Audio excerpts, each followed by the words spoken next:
क्या आप किसी नाइट क्लब की मैडम हैं?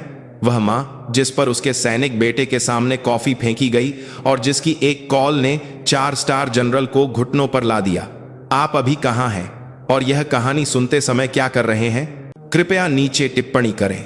आगे बढ़ने से पहले कृपया सब्सक्राइब और लाइक बटन दबाकर हमारा समर्थन करें। आपका समर्थन हमारे लिए बहुत मायने रखता है। पुणे, महाराष्ट्र, एक ऐसा शहर जिसका नाम पहाड़ों की ठंडी हवा और पेड़ों की हरी भरी भावना से भरा है।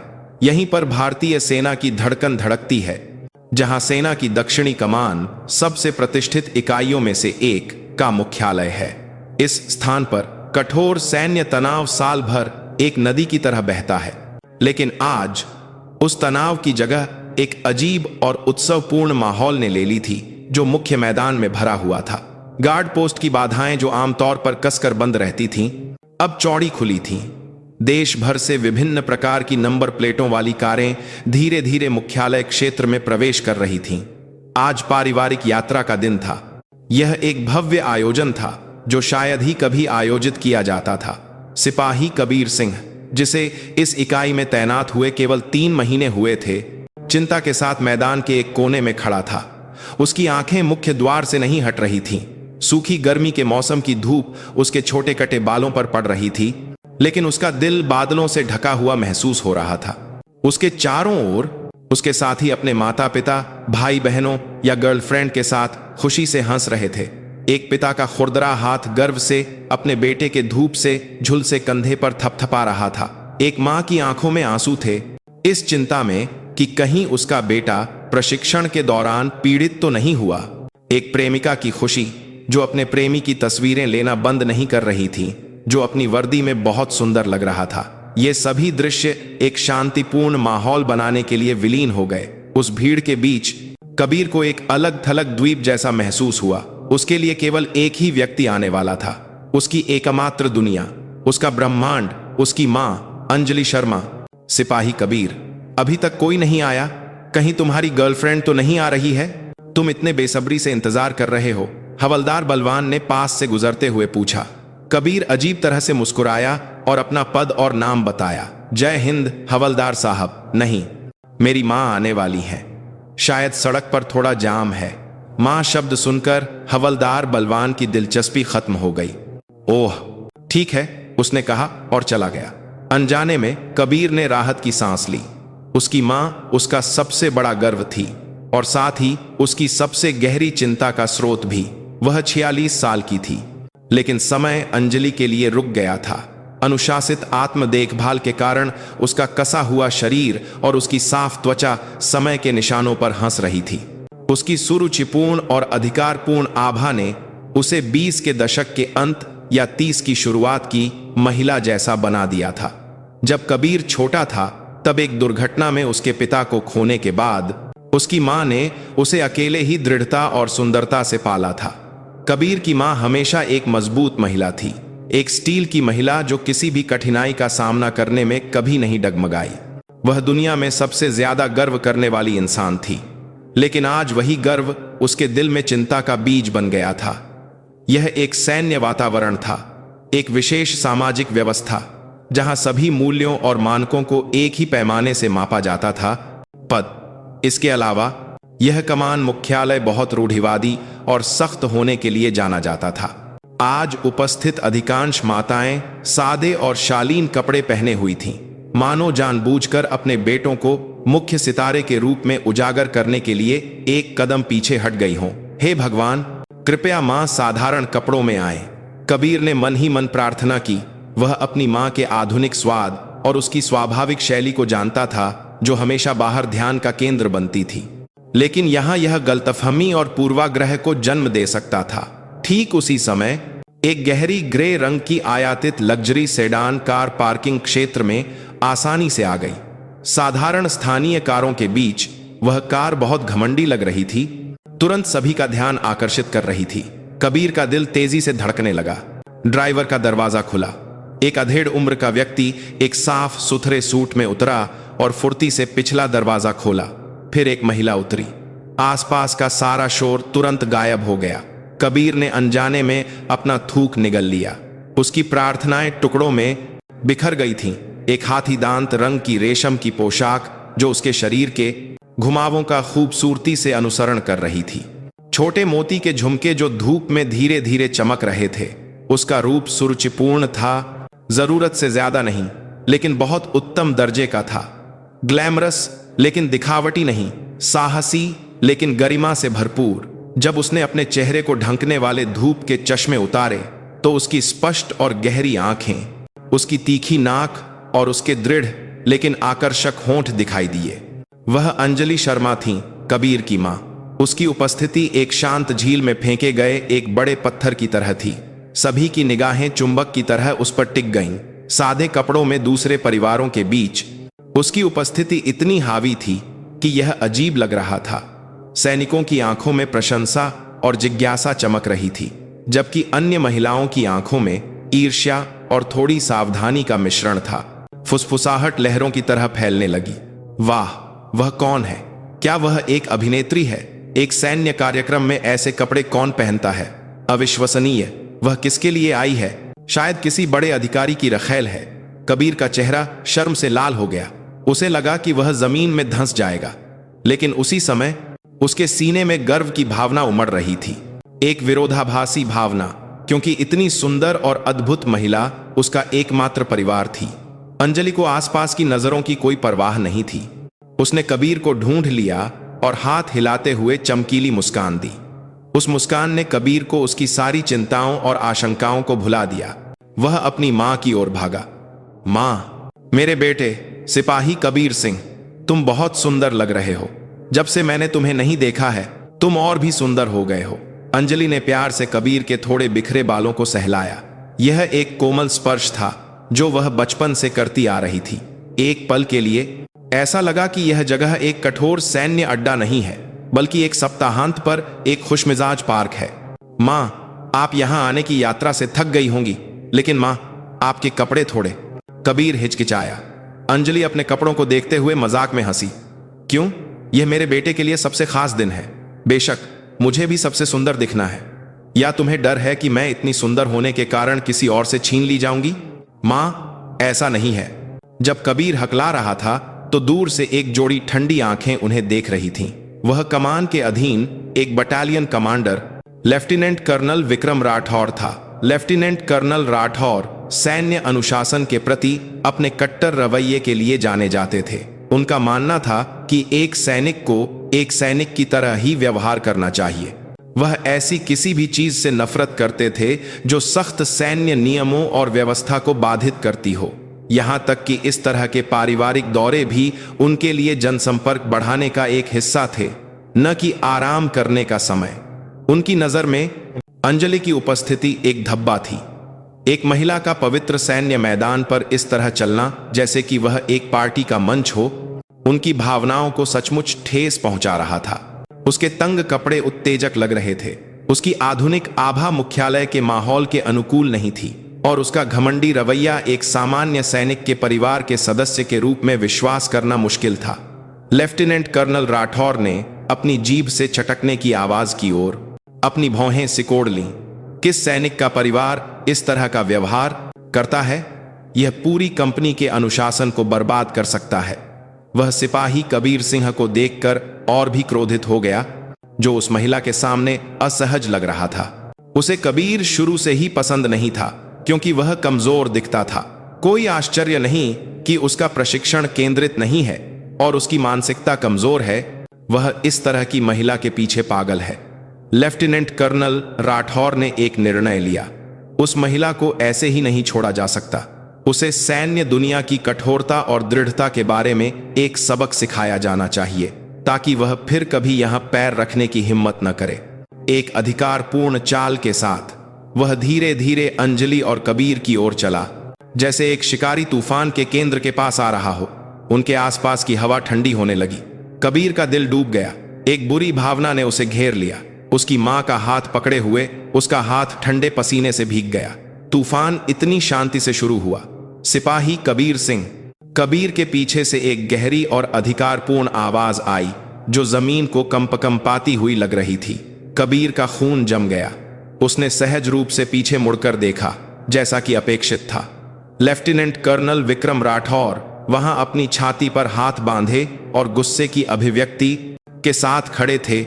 उनकी आंखें उन पर टिकी थीं। जय हिंद सर। सिपाही कबीर सिंह ने टूटे फूटे मूवमेंट्स के साथ सलामी दी।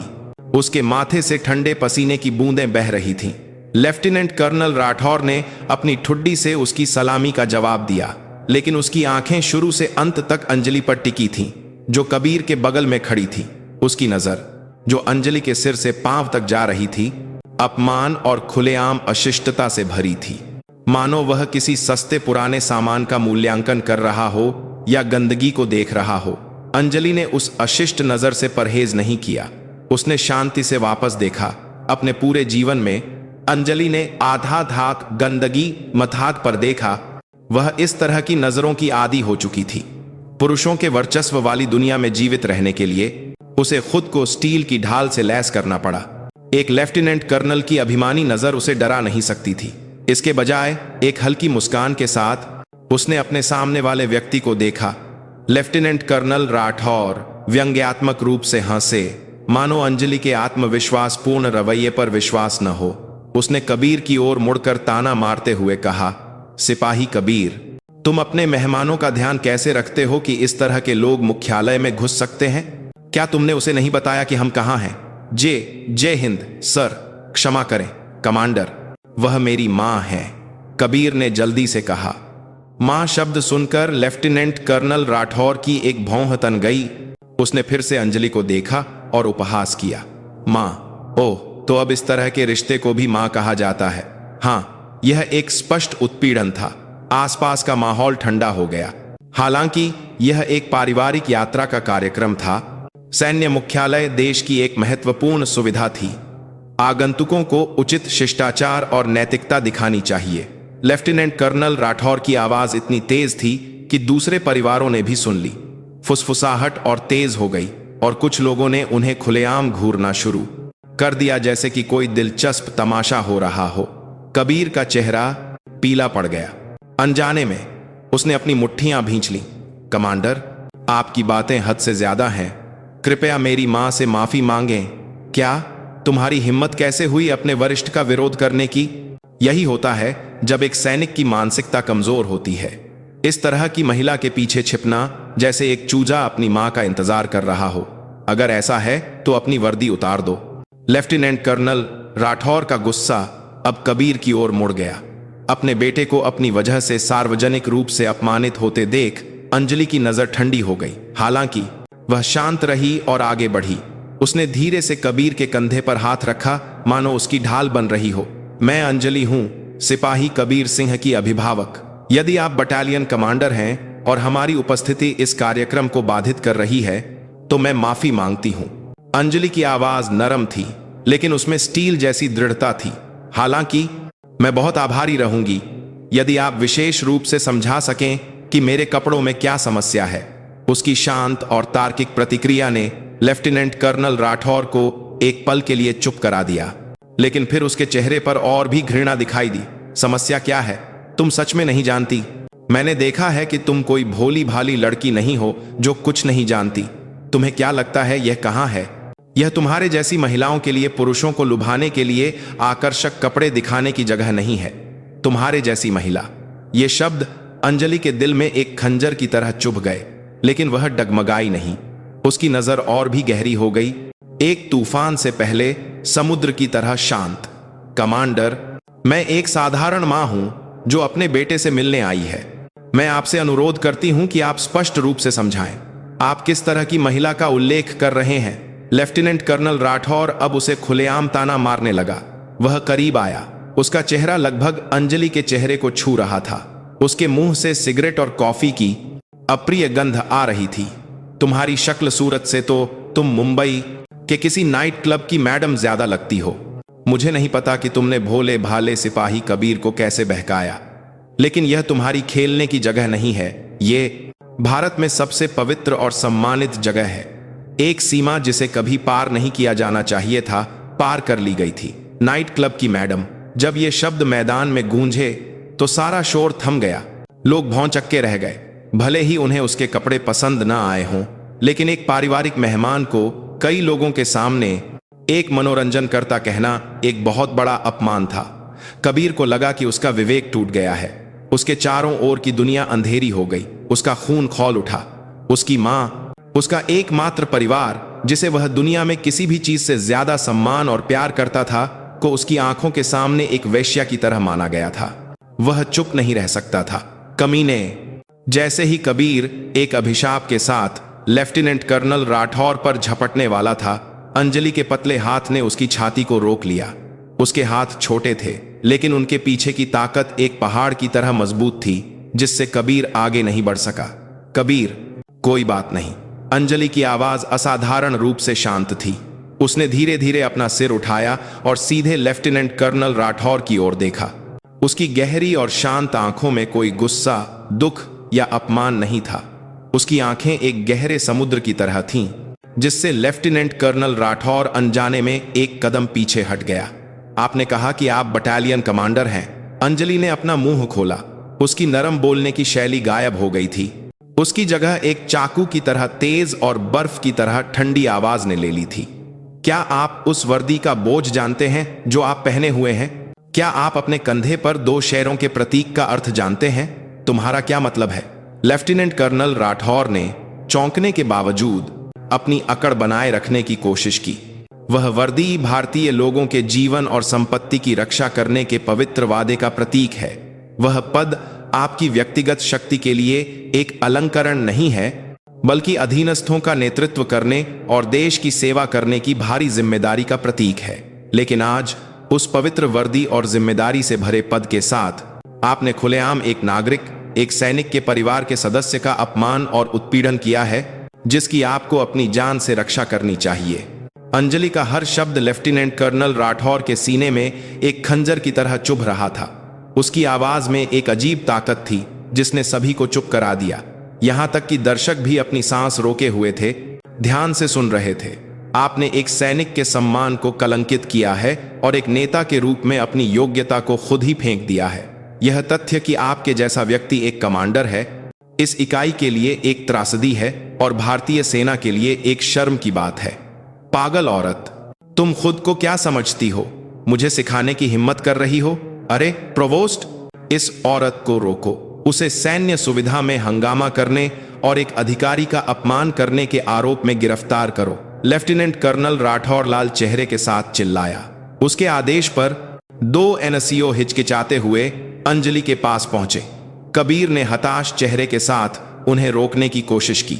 हालांकि अंजलि ने कबीर को पीछे धकेल दिया और पास आ रहे एनसीओ से धीरे से कहा, बेहतर होगा कि तुम लोग मुझे न छुओ। यह ऐसा मामला नहीं है जिसे तुम लोग संभाल सको। उसकी आवाज में एक अकथनीय अधिकार और आत्मविश्वास था। एनसीओ अनजाने में रुक गए और एक दूसरे को देखने लगे। लेफ्टिनेंट कर्नल राठौर अपने अधीनस्थों को हिचकिचाते देख और भी क्रोधित हो गया। तुम लोग क्या कर रहे हो? जल्दी से उसे घसीटो। जैसे ही उसके मुंह से एक अनुचित अभिशाप निकला, अंजलि ने अपने हाथ में रखे टेक अवे कॉफी कप को देखा। एक गर्म लट्टे जो अभी भी गर्म था। उसकी आंखें पहले से ज्यादा ठंडी चमक उठीं। अहंकार की तलवार अब अपने मालिक को काटने के लिए तैयार थी। लेफ्टिनेंट कर्नल राठौर की उन्मादी चीखें मैदान में गूंज उठीं। उसकी आंखें लाल थीं और उसका विवेक पूरी तरह से गायब हो गया था। जब उसके अधीनस्थ उसके आदेश का पालन करने में हिचकिचाए तो उसका गुस्सा अनियंत्रित रूप से फट पड़ा। उसने हिचकिचाते एनसीओ को धक्का दिया और खुद अंजलि के पास पहुंचा। कुतिया, तुम अभी भी नहीं समझी है ना? मैं तुम्हें दिखाऊंगा कि सैन्य दुनिया कितनी कठोर है और मैं वास्तव में कौन हूं। जैसे ही उसका खुरदरा हाथ अंजलि तक पहुंचने वाला था, कबीर उसकी रक्षा के लिए आगे कूदा। नहीं कमांडर, कमीने लड़के, तुम सच में अपने वरिष्ठ के खिलाफ जाना चाहते हो, है ना? आज तुम जेल की कोठरी का स्वाद चखोगे। लेफ्टिनेंट कर्नल राठौर कबीर का कॉलर पकड़ने वाला था। ठीक उसी समय, रुको! अंजलि की ठंडी आवाज ने उनके बीच दखल दिया। वह अब पीछे नहीं हटी। इसके बजाय वह आगे बढ़ी और सीधे लेफ्टिनेंट कर्नल राठौर का सामना किया। मैं तुम्हें अपने बेटे को छूने नहीं दूंगी। अब तुम एक मां की तरह अभिनय करना चाहती हो? क्या तुम्हारे जैसी महिला मां कहलाने के लायक है? तुम्हें क्या लगता है यह तुम्हारा नाइट क्लब है जहां तुम काम करती हो? लेफ्टिनेंट कर्नल राठौर अपना विवेक खो चुका था। उसे एहसास नहीं था कि उसने ऐसे शब्द कह दिए हैं जो उसे नष्ट कर देंगे। उसकी नजर अंजलि के हाथ में रखे टेक अवे कॉफी कप पर पड़ी। वह व्यंग्यात्मक रूप से हंसा और कप की ओर इशारा किया। और वह क्या है? एक सैन्य अड्डे के अंदर इस तरह का कचरा लाने का कौन सा शिष्टाचार है? जल्दी से इसे फेंक दो। अंजलि ने बिना कुछ कहे अपने हाथ में रखे कॉफी कप को देखा। एक मीठा वेनिला लट्टे जिसे उसने अपने बेटे से मिलने के रास्ते में एक रेस्ट एरिया से खुशी खुशी खरीदा था। कबीर की पसंदीदा कॉफी। लेफ्टिनेंट कर्नल राठौर ने उसकी चुप्पी को प्रतिरोध का एक रूप माना। अपने ही हाथों से उसने अंततः एक अक्षम्य सीमा पार कर ली। क्या तुम इंसानी भाषा नहीं समझती? उसने आगे बढ़कर अंजलि के हाथ से कॉफी कप को बेरुखी से छीन लिया। प्लास्टिक का ढक्कन खुल गया जिससे हल्के भूरे रंग का तरल दिखाई दिया और अगले ही पल मैदान में मौजूद हर कोई जो देख रहा था उस पर विश्वास नहीं कर सका। लेफ्टिनेंट कर्नल राठौर ने छीने हुए कॉफी कप को उठाया और उसकी पूरी सामग्री अंजलि के सिर पर डाल दी। छपाक! गर्म तरल उसके सिर के ऊपर से बह गया। उसके बड़े करीने से सजे बाल भीग गए और कॉफी की बूंदें उसके माथे और गालों पर बहकर उसकी ठुड्डी के सिरे पर समाप्त हुईं। हाथी दांत रंग की रेशम की पोशाक अब धब्बों से दागदार हो गई थी। मीठी वेनिला की सुगंध अपमान की गंध में बदल गई जो हवा में फैल गई। समय रुक गया। कबीर अपनी जगह पर जम गया। उसके दिमाग ने यह मानने से इनकार कर दिया कि उसकी आंखों के सामने क्या हुआ था। उसकी मां, उसकी दुनिया में सबसे महान और सुंदर प्राणी को मैदान के बीच में गंदे तरल से नहलाया गया था। कई लोगों की आंखों के सामने उसके आसपास की सभी आवाजें गायब हो गईं। परिवारों की हंसी, सैनिकों के कदमों की आहट, यहां तक कि हवा की सरसराहट भी सुनाई नहीं दे रही थी। केवल अंजलि की ठुड्डी से धूल भरी जमीन पर गिरती कॉफी की बूंदों की आवाज सुनाई दे रही थी। टिक टिक। सभी लोग भौंचक्के और हैरान थे। उनके मुंह खुले रह गए। यहां तक कि लेफ्टिनेंट कर्नल राठौर भी अपने कृत्य से हैरान लग रहा था। अपने हाथ में खाली कॉफी कप लिए मूर्तिवत खड़ा था। सभी की निगाहें अंजलि पर थीं। उन्हें लगा कि वह रोएगी या गुस्से में चीखेगी। हालांकि उसकी प्रतिक्रिया पूरी तरह से अप्रत्याशित थी। वह न तो रोई न ही चीखी। वह बस चुपचाप खड़ी रही। यहां तक कि अपने गालों पर बह रही कॉफी को पोंछने की भी कोशिश नहीं की। फिर धीरे धीरे, बहुत धीरे धीरे उसने अपना सिर उठाया। जब उसने अंजलि की आंखें देखीं तो लेफ्टिनेंट कर्नल राठौर अनजाने में एक कदम पीछे हट गया। उन आंखों में अब कोई गुस्सा, दुख या अपमान नहीं था। वे सभी मानवीय भावनाएं वाष्पित हो गई थीं, एक शून्यता छोड़कर जो उत्तरी ध्रुव से अधिक ठंडी और महासागरीय खाई से अधिक गहरी थीं। यह एक इंसान की आंखें नहीं थीं, यह एक देवता की आंखें थीं जो एक बड़ी आपदा के आने का संकेत दे रही थीं, जो सब कुछ राख में बदल देगी। उसके होंठ धीरे धीरे खुले।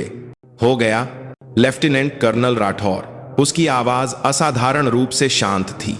हालांकि उस शांति में एक अजीब ताकत थी जिसने रोंगटे खड़े कर दिए। लेफ्टिनेंट कर्नल राठौर यह भी नहीं सोच सका कि एक सिपाही की मां उसका नाम और पद इतनी सटीकता से कैसे जान सकती है। ठीक उसी समय मुख्य द्वार से एक असामान्य हलचल दिखाई दी। कई काली जीपें तेज गति से मैदान की ओर बढ़ीं, जिससे मोटी धूल उड़ी। सबसे आगे वाली कार में एक झंडा लगा था जो एक ब्रिगेड कमांडर स्तर के अधिकारी का संकेत दे रहा था, जो बटालियन कमांडर से एक स्तर ऊपर था। वह ब्रिगेड कमांडर की कार है। क्या आज उनके आने की कोई रिपोर्ट नहीं थी? आसपास के अधिकारियों ने फुसफुसाया। कारें तेज गति से चलीं और हंगामे के केंद्र से ज्यादा दूर नहीं अचानक रुक गईं। एक ड्राइवर तुरंत उतरा और पिछला दरवाजा खोला। जब एक वरिष्ठ अधिकारी कार से उतरा तो लेफ्टिनेंट कर्नल राठौर सहित सभी अधिकारियों के चेहरे पीले पड़ गए। वह पहली डिवीजन के तहत इन्फैंट्री ब्रिगेड के कमांडर कर्नल संतोष थे। कर्नल संतोष एक बहुत सम्मानित व्यक्ति थे और सेना में अपनी ईमानदारी के लिए जाने जाते थे। कार से उतरते ही उन्होंने तुरंत मैदान में अजीब माहौल महसूस किया और अपनी भौहें सिकोड़ लीं। कई परिवार और सैनिक एक ही स्थान पर एकत्र हुए थे और बीच में उनके अधीनस्थ लेफ्टिनेंट कर्नल राठौर और एक भीगी हुई महिला खड़ी थी। कर्नल संतोष स्थिति को समझने के लिए उनकी लेफ्टिनेंट और आज कर्नल ओर चले, और जब उन्होंने उस महिला का चेहरा देखा तो उनके कदम अचानक रुक गए। उनकी आंखें अविश्वास में फैल गईं। उनकी पुतलियां हिंसक रूप से कांप उठीं जैसे कि कोई भूकंप आया हो। उन्होंने अपनी आंखें मलीं, उम्मीद की कि यह सिर्फ एक गलतफहमी है, एक असंभव भ्रम, लेकिन वह महिला गायब नहीं हुई। कॉफी के कारण उसकी अस्त व्यस्त उपस्थिति के बावजूद उसकी राजसी गरिमा और उसकी बर्फीली ठंडी नजर को वह भूल नहीं सकता था। एक चेहरा जिसे उन्होंने रक्षा मंत्रालय की एक महत्वपूर्ण बैठक में या सेना के शीर्ष नेतृत्व की बैठक में एक झलक में देखा था। एक चेहरा जिसे देखने की उन्होंने सीधे हिम्मत भी नहीं की थी। कर्नल संतोष के चेहरे से रंग उड़ गया। उनके दिमाग में हजारों मददता विचार कौंध गए। वह यहां क्यों है? उसकी हालत ऐसी क्यों है? और वह पागल राठौर उसके सामने क्या कर रहा है? उन्हें ज्यादा सोचने की जरूरत नहीं थी। उनके शरीर ने पहले प्रतिक्रिया दी। कर्नल संतोष अनजाने में अपने पूरे सैन्य करियर में सबसे तेज और फुर्तीले मूवमेंट के साथ भागे। धड़ाम। मैदान में मौजूद हर कोई एक बार फिर जो देख रहा था उस पर विश्वास नहीं कर सका। एक सेना कर्नल, एक ब्रिगेड में सर्वोच्च कमांडर, सैकड़ों अधीनस्थों और उनके परिवारों के सामने एक नागरिक महिला के सामने घुटने टेक रहा था। उसके घुटने धूल भरी जमीन से टकराए, जिससे एक धीमी आवाज हुई और लगभग एक कराह के साथ उसने कहा, मैडम सेनाध्यक्ष, आप यहां कैसे हो सकती हैं? और इस हालत में सेनाध्यक्ष COAES, भारतीय सेना की पूरी थल सेना का नेतृत्व करने वाले सर्वोच्च कमांडर, अपने कंधे पर 4 सितारों के साथ एक जीवित किंवदंती। जब यह पदवी लेफ्टिनेंट कर्नल राठौर के कानों में चुभी तो उसके हाथ से खाली कॉफी कप जमीन पर गिर गया। उसे लगा जैसे उसका खून उल्टा बह रहा हो। उसे लगा जैसे आसमान गिर रहा हो। अब उसे एहसास हुआ कि उसने क्या किया था। उसने सिर्फ एक साधारण सैनिक की मां का अपमान नहीं किया था, उसने अभी अभी भारतीय सेना के सर्वोच्च आकाश पर कॉफी डाली थी। कर्नल संतोष की दर्दनाक पुकार, सेनाध्यक्ष, एक विनाशकारी विस्फोट थी। यह बम पुणे में पहली डिवीजन के मुख्यालय के मैदान के बीच में फटा। वहां मौजूद सभी लोगों के कान के पर्दों और आत्माओं को झकझोर दिया। समय वास्तव में जम गया। भीड़ में परिवारों की फुसफुसाहट, सैनिकों की खांसी, दूर प्रशिक्षण मैदान से आने वाली चीखें, यहां तक कि झंडे को उड़ाने वाली हवा की आवाज भी एक पल में गायब हो गई। उस मैदान में केवल कर्नल संतोष के घुटनों की धूल भरी जमीन से टकराने की धीमी आवाज थी और उनके द्वारा बोले गए 6 शब्द, सेनाध्यक्ष। उन 6 शब्दों को लेफ्टिनेंट कर्नल विक्रम राठौर के दिमाग तक पहुंचने में बहुत लंबा समय लगा। उसके दिमाग ने उन शब्दों के संयोजन को अस्वीकार कर दिया, एक अस्वीकृति जो जीवित रहने की प्रवृत्ति पर आधारित थी। सेनाध्यक्ष। उसकी धुंधली चेतना में यह पदवी घूम रही थी। भारतीय सेना की थल सेना के सर्वोच्च कमांडर, मैदान में सभी अभियानों को नियंत्रित करने वाले कमांडर, युद्ध के मैदान में राजा, अपने कंधे पर 4 सितारों वाला व्यक्ति जिसे देखने की वह हिम्मत भी नहीं कर सकता था। वर्तमान COAES का नाम अंजलि शर्मा था। भारतीय सेना के इतिहास में पहली महिला 4 सितारा जनरल, एक किंवदंती जिसकी कहानी ने कई लोगों को प्रेरित किया।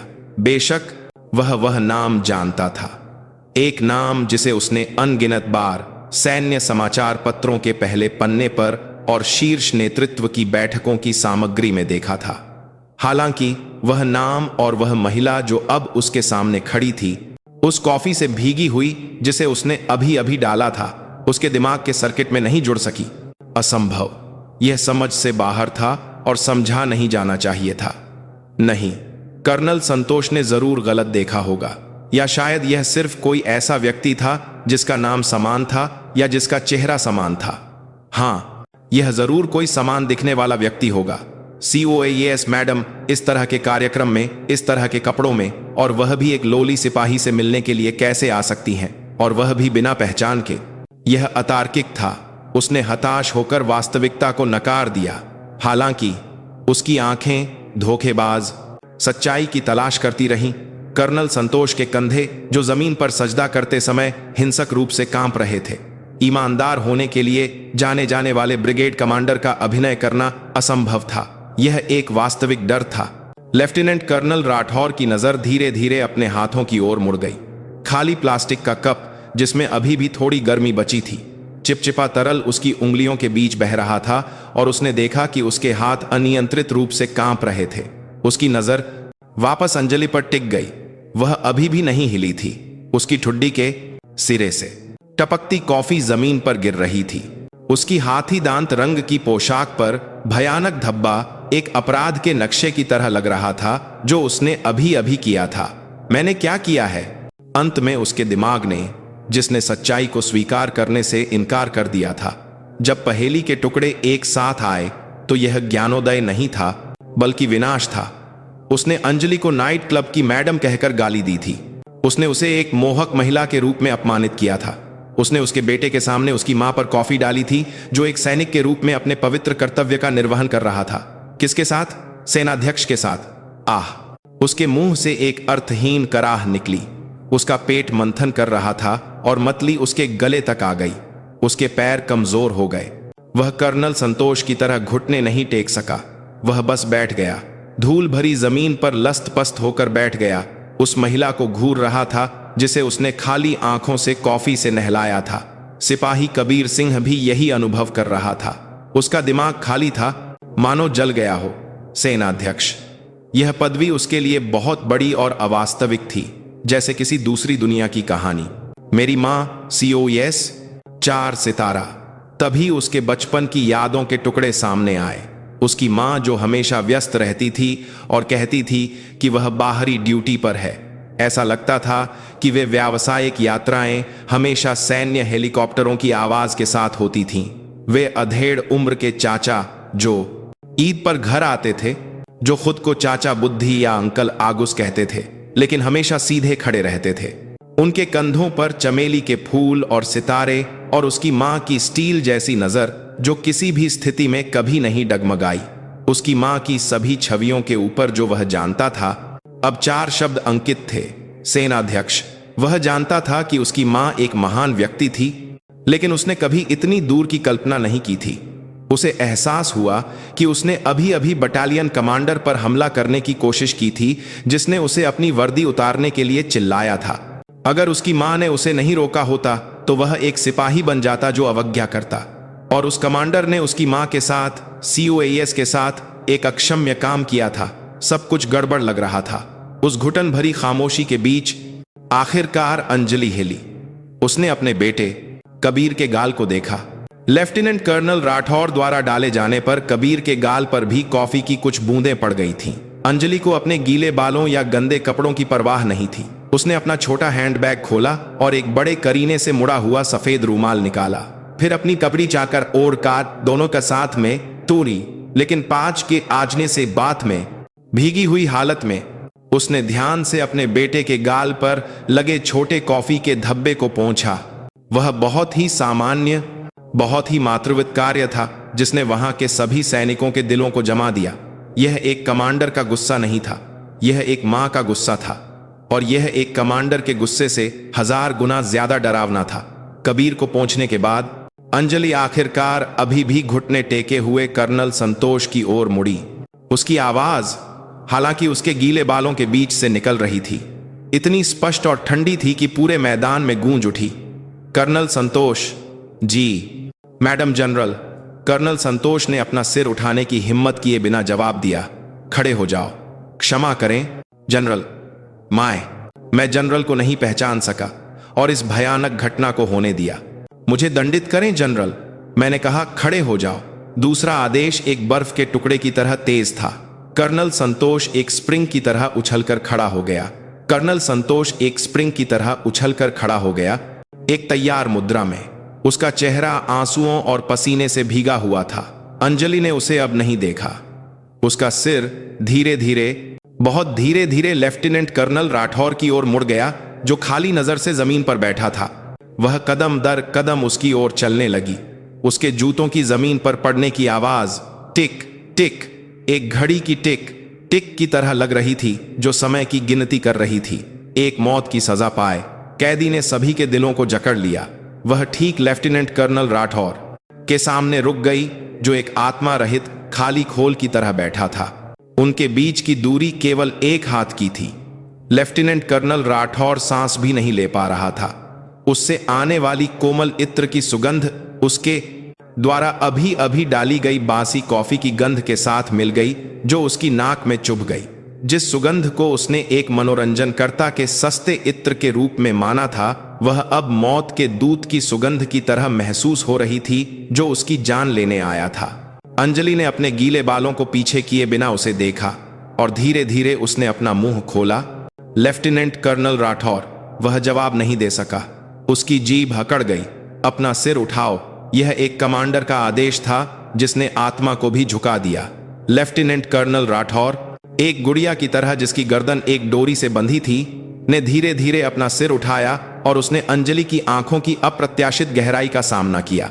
उन आंखों में उसने अपने दुखद और अपमानजनक जीवन का अंत देखा। तुमने मुझसे क्या कहा था? उसकी आवाज एक फुसफुसाहट की तरह धीमी थी, लेकिन उसके कानों में किसी भी चीख से ज्यादा तेज थी। अपने मुंह से कहने की कोशिश करो। क्या तुम्हें याद नहीं है? तो फिर मैं तुम्हें याद दिलाती हूं। उसने अपनी पीठ से अपने गाल पर बह रही कॉफी की एक बूंद को पोंछा। नाइट क्लब की मैडम। लेफ्टिनेंट कर्नल राठौर के कंधे ऐंठ गए। पुरुषों को लुभाने के लिए आकर्षक कपड़े दिखाने वाली महिला। उसकी पुतलियां डर से सिकुड़ गईं। नाइट क्लब की कुतिया। वह अब सांस नहीं ले पा रहा था। उसका खून जम गया। फिर अंजलि ने अपने गीले बालों का एक गुच्छा लिया और उसे लेफ्टिनेंट कर्नल राठौर की आंखों के सामने दिखाया। भूरे रंग का कॉफी का पानी टपका। और यह क्या हरकत है, लेफ्टिनेंट कर्नल राठौर? उस समय लेफ्टिनेंट कर्नल राठौर के विवेक का आखिरी धागा टूट गया। नहीं जनरल, मैं माफी मांगता हूं। मैं मरने के लायक हूं। मैं मरने के लायक हूं। वह अब बैठ नहीं सका। वह 4 पैरों वाले जानवर की तरह रेंगने लगा और अंजलि के पैरों पर अपना सिर पटकने लगा। उसे परवाह नहीं थी कि कंकड़ से टकराने के कारण उसका माथा खून से लथपथ हो गया। वह केवल माफी मांगते हुए अपना सिर पटकता रहा। कृपया मुझे माफ कर दीजिए। मैंने आप जैसी महान हस्ती को नहीं पहचाना। मेरी आंखें अंधी थीं। मेरा मुंह फाड़ दीजिए। कृपया कृपया मुझे माफ कर दीजिए। उस मैदान में अब कोई अधिकारपूर्ण कमांडर नहीं था जो कभी सैनिकों का नेतृत्व करता था। वहां केवल एक नीच और घृणित जानवर था जो अपनी जान बचाने के लिए रो रहा था। न्याय का समय आ गया था और यह केवल उस नरक का शुरुआती संकेत था जो अभी शुरू हुआ था। लेफ्टिनेंट कर्नल विक्रम राठौर की दर्दनाक चीखें कोस्टगार्ड मुख्यालय के मैदान में गूंज उठीं, लेकिन उसकी चीखों का जवाब केवल अंजलि की ठंडी खामोशी थी। उसने कार की साथ में कार दोसक उसमें लेफ्टिनेंट कर्नल राठौर को देखा जो उसके पैरों पर खून से लथपथ सिर पटक रहा था, एक भावहीन नजर से, जैसे सड़क पर किसी कीड़े को देख रहा हो। उसकी आंखों में कोई माफी या दया नहीं थी। उनके चारों ओर मौजूद परिवारों और सैनिकों को इस अवास्तविक दृश्य को देखते हुए ठीक से सांस भी नहीं ले पा रहे थे। बटालियन कमांडर जो अभी इतना घमंडी और शक्तिशाली था, एक पल में अपमान के रसातल में गिर गया। अपनी जान की भीख मांग रहा था। यह दृश्य अपने आप में एक आश्चर्य और आतंक था।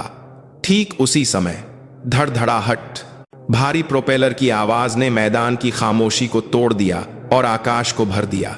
वह आवाज तेजी से करीब आ रही थी और ऊपर देखने वाले लोगों की आंखों ने एक विशाल काली वस्तु देखी। भारतीय सेना का एक हमलावर हेलीकॉप्टर, एक ब्लैक हॉक। वह क्या है? कर्नल संतोष ने हैरान भाव से बुदबुदाया। हेलीकॉप्टर ने सभी मानक प्रक्रियाओं और मार्गदर्शन संकेतों की अनदेखी करते हुए मैदान के बीच की ओर अपनी ऊंचाई कम की। यह स्पष्ट रूप से एक आपातकालीन स्थिति थी या केवल उच्चतम स्तर के आदेश पर हो सकता था जो सभी प्रक्रियाओं को दरकिनार कर सकता था। सावधान, सब लोग पीछे हट जाओ। हेलीकॉप्टर द्वारा उत्पन्न तेज हवा ने मैदान को बहा दिया। परिवारों के लिए लगाए गए सफेद तंबू बेतहाशा फड़फड़ा रहे थे और भोजन की प्लेटें और कागज के गिलास जो साफ नहीं किए गए थे हवा में उड़ रहे थे। लोग अपनी आंखें ढंकते और झुकते हुए चिल्ला रहे थे। विशाल हेलीकॉप्टर धूल के तूफान के बीच में बहादुरी से उतरा। अंजलि से केवल कुछ दसियों मीटर की दूरी पर बगल का दरवाजा खुलने से पहले ही 2 अधिकारी युद्ध वर्दी में बाहर कूद गए। सबसे आगे वाले अधिकारी के कंधे पर 2 सितारे चमक रहे थे। एक मेजर जनरल का पद। वह मेजर जनरल हरू प्रसेटियो थे, सेना मुख्यालय में एक मुख्य स्टाफ और अंजलि के दाहिने हाथ के रूप में जाने जाते थे। मेजर जनरल हरू ने धूल के तूफान को भेद दिया और बिना किसी हिचकिचाहट के सीधे अंजलि की ओर भागे। वह उसके सामने रुका और एक आदर्श कोण के साथ सलामी दी। उसकी नजर ने एक पल के लिए अंजलि के गीले बालों और दागदार पोशाक को देखा और उस समय उसकी आमतौर पर मिलनसार आंखें एक घातक तलवार के ब्लेड में बदल गईं। जय हिंद जनरल, मैं बुलावे पर आया हूं। लेकिन जनरल की हालत क्या हुआ? उसकी आवाज गुस्से से कांप रही थी। उसने यह पता लगाने के लिए चारों ओर देखा कि किसने उसके वरिष्ठ के साथ ऐसा करने की हिम्मत की। उसकी नजर कर्नल संतोष पर पड़ी, जो घुटने टेके हुए था, और लेफ्टिनेंट कर्नल राठौर पर, जो जमीन पर कांप रहा था। अंजलि ने कोई स्पष्टीकरण नहीं दिया। उसने केवल धीमी लेकिन बर्फीली ठंडी आवाज में मेजर जनरल हरू को आदेश दिया। जनरल हरू। जय हिंद जनरल। वह व्यक्ति, उसकी उंगली सीधे लेफ्टिनेंट कर्नल राठौर की ओर इशारा कर रही थी। इसी क्षण से उसे बटालियन कमांडर के पद से हटा दो, तुरंत। जय हिंद निष्पादित। मेजर जनरल हरू ने बिना किसी हिचकिचाहट के जवाब दिया। और उसकी वर्दी अभी उतार दो। जिसने सैनिक के सम्मान को कलंकित किया है, वह उस पवित्र वर्दी को पहनने के लायक नहीं है, एक सेकंड के लिए भी नहीं। जय हिंद निष्पादित। हरू के इशारे पर सैन्य पुलिस एमपी के आर्म बैंड वाले 2 मजबूत एनएससीओ हेलीकॉप्टर से उतरे और लेफ्टिनेंट कर्नल राठौर के पास पहुंचे। तुम लोग क्या कर रहे हो? मुझे छोड़ो। लेफ्टिनेंट कर्नल राठौर को आखिरकार अपने भाग्य का एहसास हुआ और उसने संघर्ष किया। हालांकि एमपी ने उसकी दोनों भुजाओं को बेरहमी से पकड़ लिया, जैसे किसी वस्तु को संभाल रहा हो। अंजलि के आदेश अभी खत्म नहीं हुए थे और कर्नल संतोष जो यहां है, कर्नल संतोष का चेहरा एक लाश की तरह पीला हो गया। जब तक इस तरह का राक्षस उसकी कमान में बढ़ता रहा, वह वास्तव में क्या कर रहा था? पहली इन्फेंट्री डिवीजन के कमांडर के साथ एक विस्तृत रिपोर्ट बनाओ और कल सुबह सीधे मेरे मेज पर जमा करो। जय हिंद जनरल। कर्नल संतोष जानता था कि उसका सैन्य करियर भी समाप्त हो गया था। अंत में अंजलि की नजर मैदान में एकत्र हुए सभी सैनिकों और उनके परिवारों की ओर मुड़ी। आज यहां उपस्थित सभी परिवारों से, भारतीय सेना की ओर से, मैं अपनी गहरी माफी मांगती हूं। मुझे बहुत खेद है कि जिस संस्थान में आपके बेटे और पति सेवा करते हैं, उसने इस तरह का घमंडी और हिंसक रवैया दिखाया है। आज का कार्यक्रम तुरंत रोक दिया गया है। सुनिश्चित करें कि सभी परिवार सुरक्षित रूप से घर लौट सकें। जनरल हरू, डिवीजन कमांडर से सीधे संपर्क करें। परिवारों की वापसी में सहायता के लिए परिचालन हेलीकॉप्टरों सहित सभी उपलब्ध साधनों को जुटाने का आदेश दें।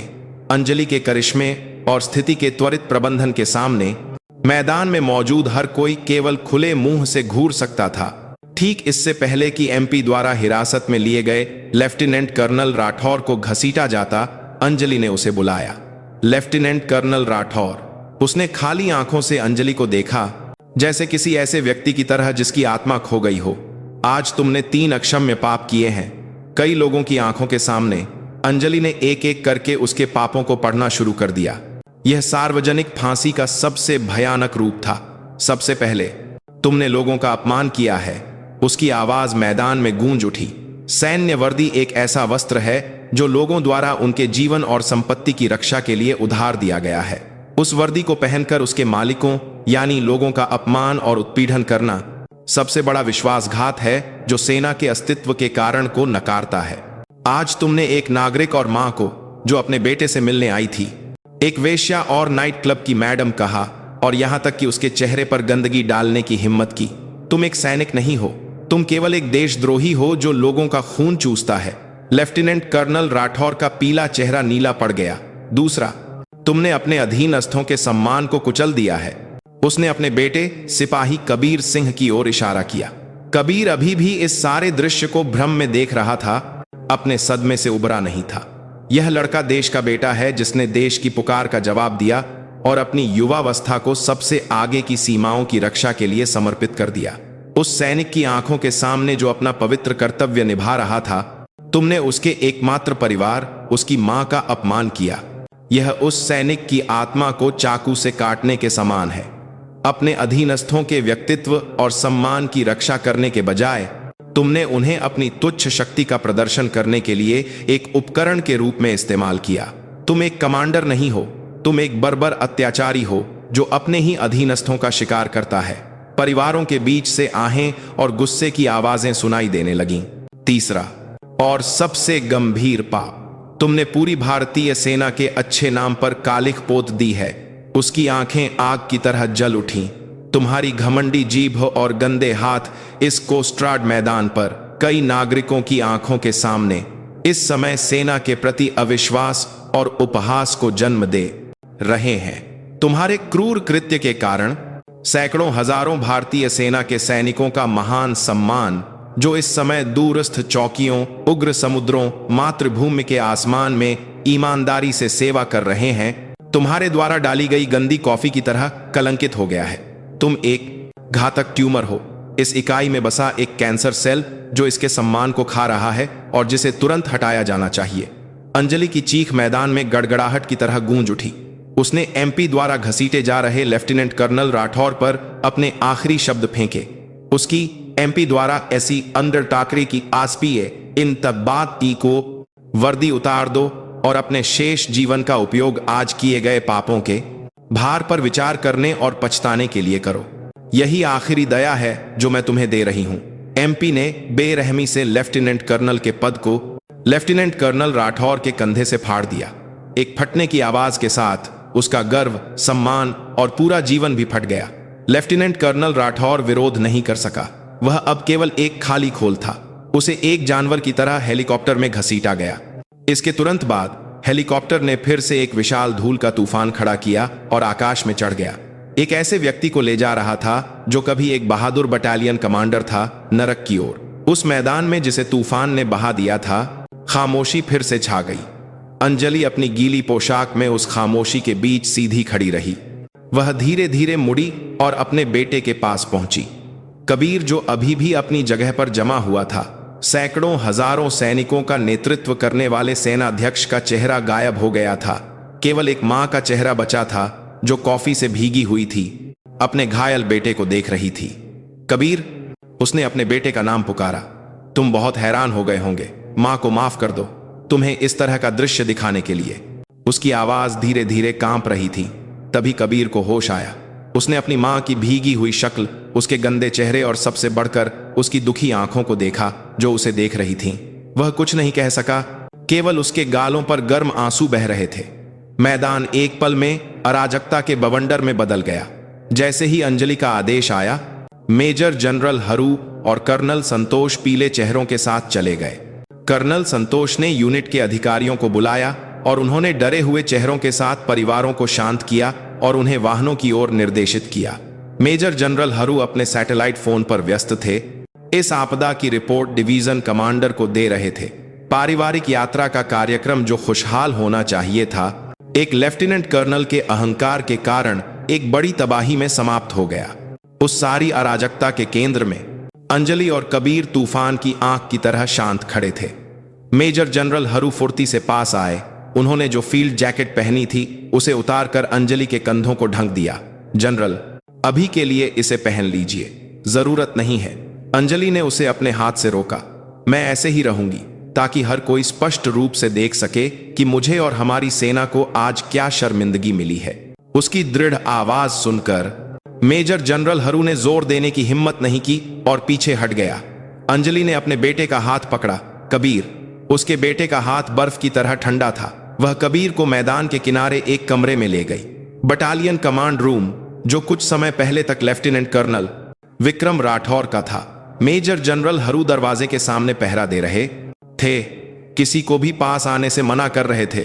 दरवाजा बंद था। आखिरकार जब केवल वे दोनों बचे थे तो एक भारी खामोशी कमरे में छा गई, जैसे एक खींचा हुआ रबर बैंड आखिरकार टूट गया हो।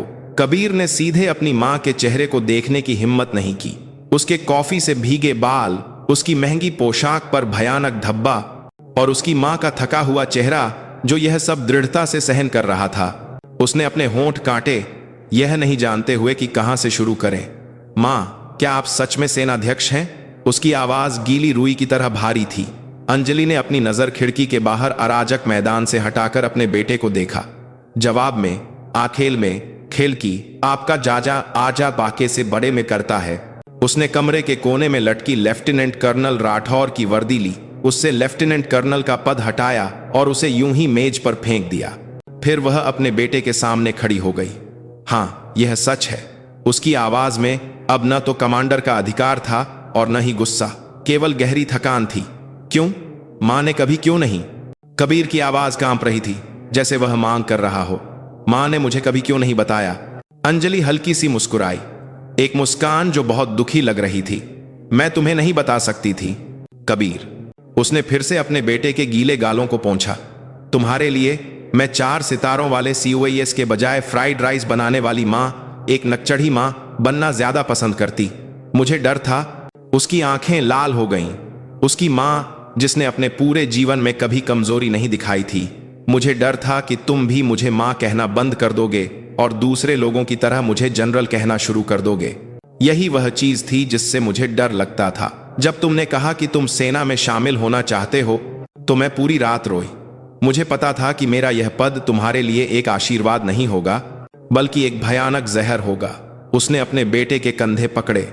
मुझे डर था कि तुम्हारे साथी तुम्हें COAS के बेटे के रूप में बिना किसी कारण के ईर्ष्या करेंगे, या मुझे डर था कि तुम खुद उस शक्ति के नशे में चूर हो जाओगे और आज हमने जो लेफ्टिनेंट कर्नल राठौर जैसा घमंडी और अभिमानी राक्षस देखा है वैसा बन जाओगे। यही वह चीज थी जिससे मुझे डर लगता था। इसलिए मैंने इसे छिपाया, पूरी तरह से छिपाया। मैं चाहती थी कि तुम अपने ही प्रयास से अपने साथियों की तरह पसीना बहाओ, उनकी तरह ही पीड़ित हो और अपने ही नाम कबीर सिंह के नाम पर गर्व से अपनी सैन्य सेवा पूरी करो। अगर आज की यह भयानक घटना नहीं हुई होती तो मैं तुम्हें उस दिन तक नहीं बताती जब तक तुम अपनी सेवा पूरी नहीं कर लेते। तभी कबीर को अपनी मां का महान इरादा समझ में आया। हालांकि उस समझ ने और भी बड़ा दुख दिया। तो फिर आज कबीर की आवाज घुट गई। आज मां को चुप रहना चाहिए था। मेरे लिए, केवल मेरे लिए मां को इस तरह अपमानित किया गया। उन गंदे शब्दों को सुनकर, अपनी मां को मिले अपमान की कल्पना करके उसका खून खौल उठा। वह वास्तव में अपनी मां पर गुस्सा था जिसने अपनी पहचान छिपाई थी। उस समय अंजलि की नजर फिर से तेज हो गई। उसने अपने बेटे के गाल पर हल्का लेकिन दृढ़ता से थप्पड़ मारा। थप्पड़। कबीर सिंह, मदद तक तान परिक कास्त मन तान की बात तान को। कबीर सिंह। उसकी आवाज फिर से एक कमांडर की आवाज बन गई। तुम्हारे कहने का क्या मतलब है? दुनिया में कौन सी मां अपने इकलौते बेटे को अपनी आंखों के सामने अपमानित होते देखकर चुप रहेगी? सिर्फ इसलिए कि उसे अपनी पहचान उजागर होने का डर है। उसकी आवाज गुस्से से कांप रही थी। और मेरे बेटे होने से पहले वह इंडोनेशिया गणराज्य का एक सैनिक है, एक बहादुर युवक जो अपनी युवावस्था को देश के लिए समर्पित करता है। अपने ही कमांडर द्वारा अपमानित और एक जानवर की तरह व्यवहार किया जाता है। अगर कोई कमांडर है जो केवल चुप रहता है और उस पर आंखें मूंद लेता है तो वह कोई कमांडर नहीं है, कोई सैनिक नहीं है और कोई इंसान नहीं है। उसने अपने बेटे के दोनों कंधों को हिलाया। आज तुम्हारी मां के रूप में और तुम्हारे कमांडर के रूप में मैंने वह किया जो किया जाना चाहिए था। मैं अपने सैनिक की रक्षा करने में विफल रही और अपने बेटे की रक्षा करने में विफल रही। जो अपमानित हुआ वह मैं नहीं, एक परिवार, बल्कि वे थे। और मैं खुद जो इस तरह के राक्षस को छानने में विफल रही। कबीर अब कुछ नहीं कह सका। वह केवल अपनी मां को गले लगाकर गिर सकता था। वह एक छोटे बच्चे की तरह रोया, इस बात की परवाह किए बिना कि उसकी मां की गीली पोशाक से, कॉफी से उसकी वर्दी गंदी हो गई, क्योंकि उसे एहसास हुआ कि जिस विशाल ब्रह्मांड ने उसे हमेशा संरक्षित किया था, यानी उसकी मां के छोटे कंधे, आज कलंकित हो गए थे। इस बीच सैन्य पुलिस मुख्यालय में एक खिड़की रहित अस्थायी कोठरी में पूर्व लेफ्टिनेंट कर्नल विक्रम राठौर, जो अब बिना पद और यूनिट प्रतीक चिन्ह के युद्ध वर्दी पहने हुए था, ठंडी सीमेंट की फर्श पर बैठा था। हेलीकॉप्टर से फेंके जाने के बाद से उसने न तो बात की थी और न ही हिला था। उसके एड्रेनालाइन से रहित शरीर अब चुभने वाली ठंड के कारण अनियंत्रित रूप से कांप रहा था। वह अपने सैन्य करियर के बारे में नहीं सोच रहा था। अपमानजनक बर्खास्तगी या सैन्य अदालत में मुकदमा अब महत्वपूर्ण नहीं था। उसके सिर में केवल एक ही दृश्य बार बार चल रहा था। जब उसने कॉफी कप उठाया, अंजलि की आंखें जो सदमे और आतंक से फैल गई थीं, और उसके बेटे सिपाही कबीर सिंह का हताश चेहरा जो यह सब देख रहा था, उसे एहसास हुआ कि उसने क्या किया था। उसने केवल अपने वरिष्ठ का अपमान नहीं किया था, उसने एक महिला, एक मां को कई लोगों के सामने कुचल दिया था। उसने ऐसा क्यों किया? किस तरह के अहंकार ने उसे प्रेरित किया? अनुशासन के नाम पर, अधिकार के नाम पर उसने अब तक अपने कितने अधीनस्थों के व्यक्तित्व को कुचला था। उसे अंजलि के आखिरी शब्द याद आए, तुम एक कैंसर सेल हो। हां, वह एक कैंसर सेल था। उसे यह महसूस करने में देर हो गई कि उसके अहंकार ने किसी पवित्र चीज को छुआ था। उसे अपनी पत्नी और बेटी याद आई। अगर किसी ने उसकी पत्नी और बेटी के साथ वैसा ही किया होता जैसा उसने आज किया था। जब यह विचार उसके दिमाग में आया तो उसे घुटन और मतली महसूस हुई। ओह, उसने उल्टी की। न कि अपने टूटे हुए स्वाभिमान या खोए हुए करियर के कारण वह देर से पछतावे में रोया, अपने कार्यों की नीचता और एक इंसान के रूप में अपनी विफलता के कारण हताश था। बटालियन कमांड रूम में वापस खटखट। मेजर जनरल हरू की तनावपूर्ण आवाज सुनाई दी। जनरल, पहली इन्फेंट्री डिवीजन के कमांडर लेफ्टिनेंट जनरल विबोवो 10 मिनट में हेलीकॉप्टर से पहुंचेंगे। अंजलि ने अपने बेटे से अपना आलिंगन छोड़ा। उसने अपने आंसू पोंछे और अपने बिखरे बालों को अपने हाथ से संवारा। एक मां का चेहरा फिर से मिट गया। उसकी जगह सेनाध्यक्ष के मुखौटे ने ले ली। उसने अपने बेटे की वर्दी का कॉलर ठीक किया। कबीर, ध्यान से सुनो। जय हिंद मां। अरे जनरल, मां कहो। अभी के लिए उसकी आवाज नरम थी, लेकिन जैसे ही तुम इस दरवाजे से बाहर निकलोगे, तुमने आज कुछ नहीं देखा और कुछ नहीं सुना। तुम केवल एक साधारण सिपाही कबीर सिंह हो जिसने अपनी मां को एक पारिवारिक यात्रा कार्यक्रम में आमंत्रित किया। समझे? जय हिंद, समझा। आज की घटना का तुमसे कोई लेना देना नहीं है। तुम्हें केवल अपने कर्तव्य पर ध्यान केंद्रित करने की आवश्यकता है। मैं यह सुनिश्चित करूंगी कि इस मुद्दे के कारण कोई तुम्हें दोष न दे या तुम्हें विशेष उपचार न दे। तुम्हें अपने ही रास्ते पर चलना होगा। जय हिंद। निष्पादित सलामी। कबीर ने अपने आंसू पोंछे और सबसे फुर्तीले मूवमेंट के साथ सलामी दी। अंजलि ने अपने बेटे के गीले गालों को देखकर हल्की सी मुस्कुराई। जाओ नहा लो, तुम्हारे कपड़े भी भीग गए हैं। वह कॉफी शब्द नहीं कह सकी। जब कबीर ने दरवाजा खोला और बाहर निकला तो कर्नल संतोष और मेजर जनरल हरू के तनावपूर्ण चेहरे, जो तीखी नजर से घूर रहे थे, बाहर दिखाई दे रहे थे।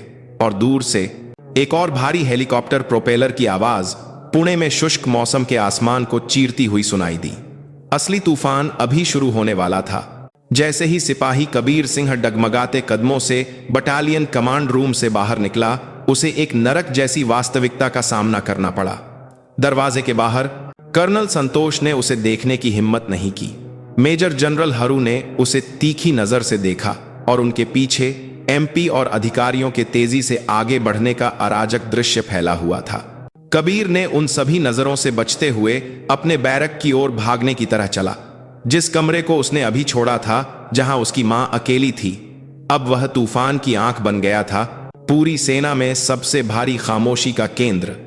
अंजलि ने एक पल के लिए उस दरवाजे को देखा जहां से उसका बेटा बाहर निकला था।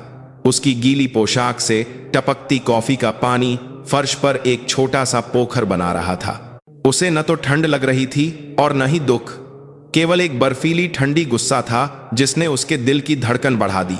वह अब एक मां नहीं थी, बल्कि एक आदर्श सेनाध्यक्ष थी। वह मार्को द्वारा इस्तेमाल की गई मेज के पास पहुंची और टेलीफोन का रिसीवर उठाया। उसने अपने कार्यालय के लिए सीधे कनेक्शन नंबर डायल किया। यह मैं हूं, तुरंत महानिरीक्षक और विधि सेवा के प्रमुख को मेरे स्थान पर भेजो। परिवहन की व्यवस्था करने की आवश्यकता नहीं है, वे निश्चित रूप से जनरल हरू द्वारा भेजे गए हेलीकॉप्टर में होंगे। पहुंचते ही पहली कोस्ट्रा डिवीजन में पूरी कमांड श्रृंखला का गहन निरीक्षण करें, बिना किसी अपवाद के, बिना किसी की सुरक्षा के। समाप्त। जब उसने टेलीफोन का रिसीवर रखा तो खिड़की के बाहर का आसमान फिर से गड़गड़ाया। धड़ धड़।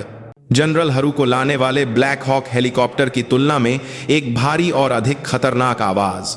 मैदान में बचे सभी लोगों ने सहज रूप से ऊपर देखा।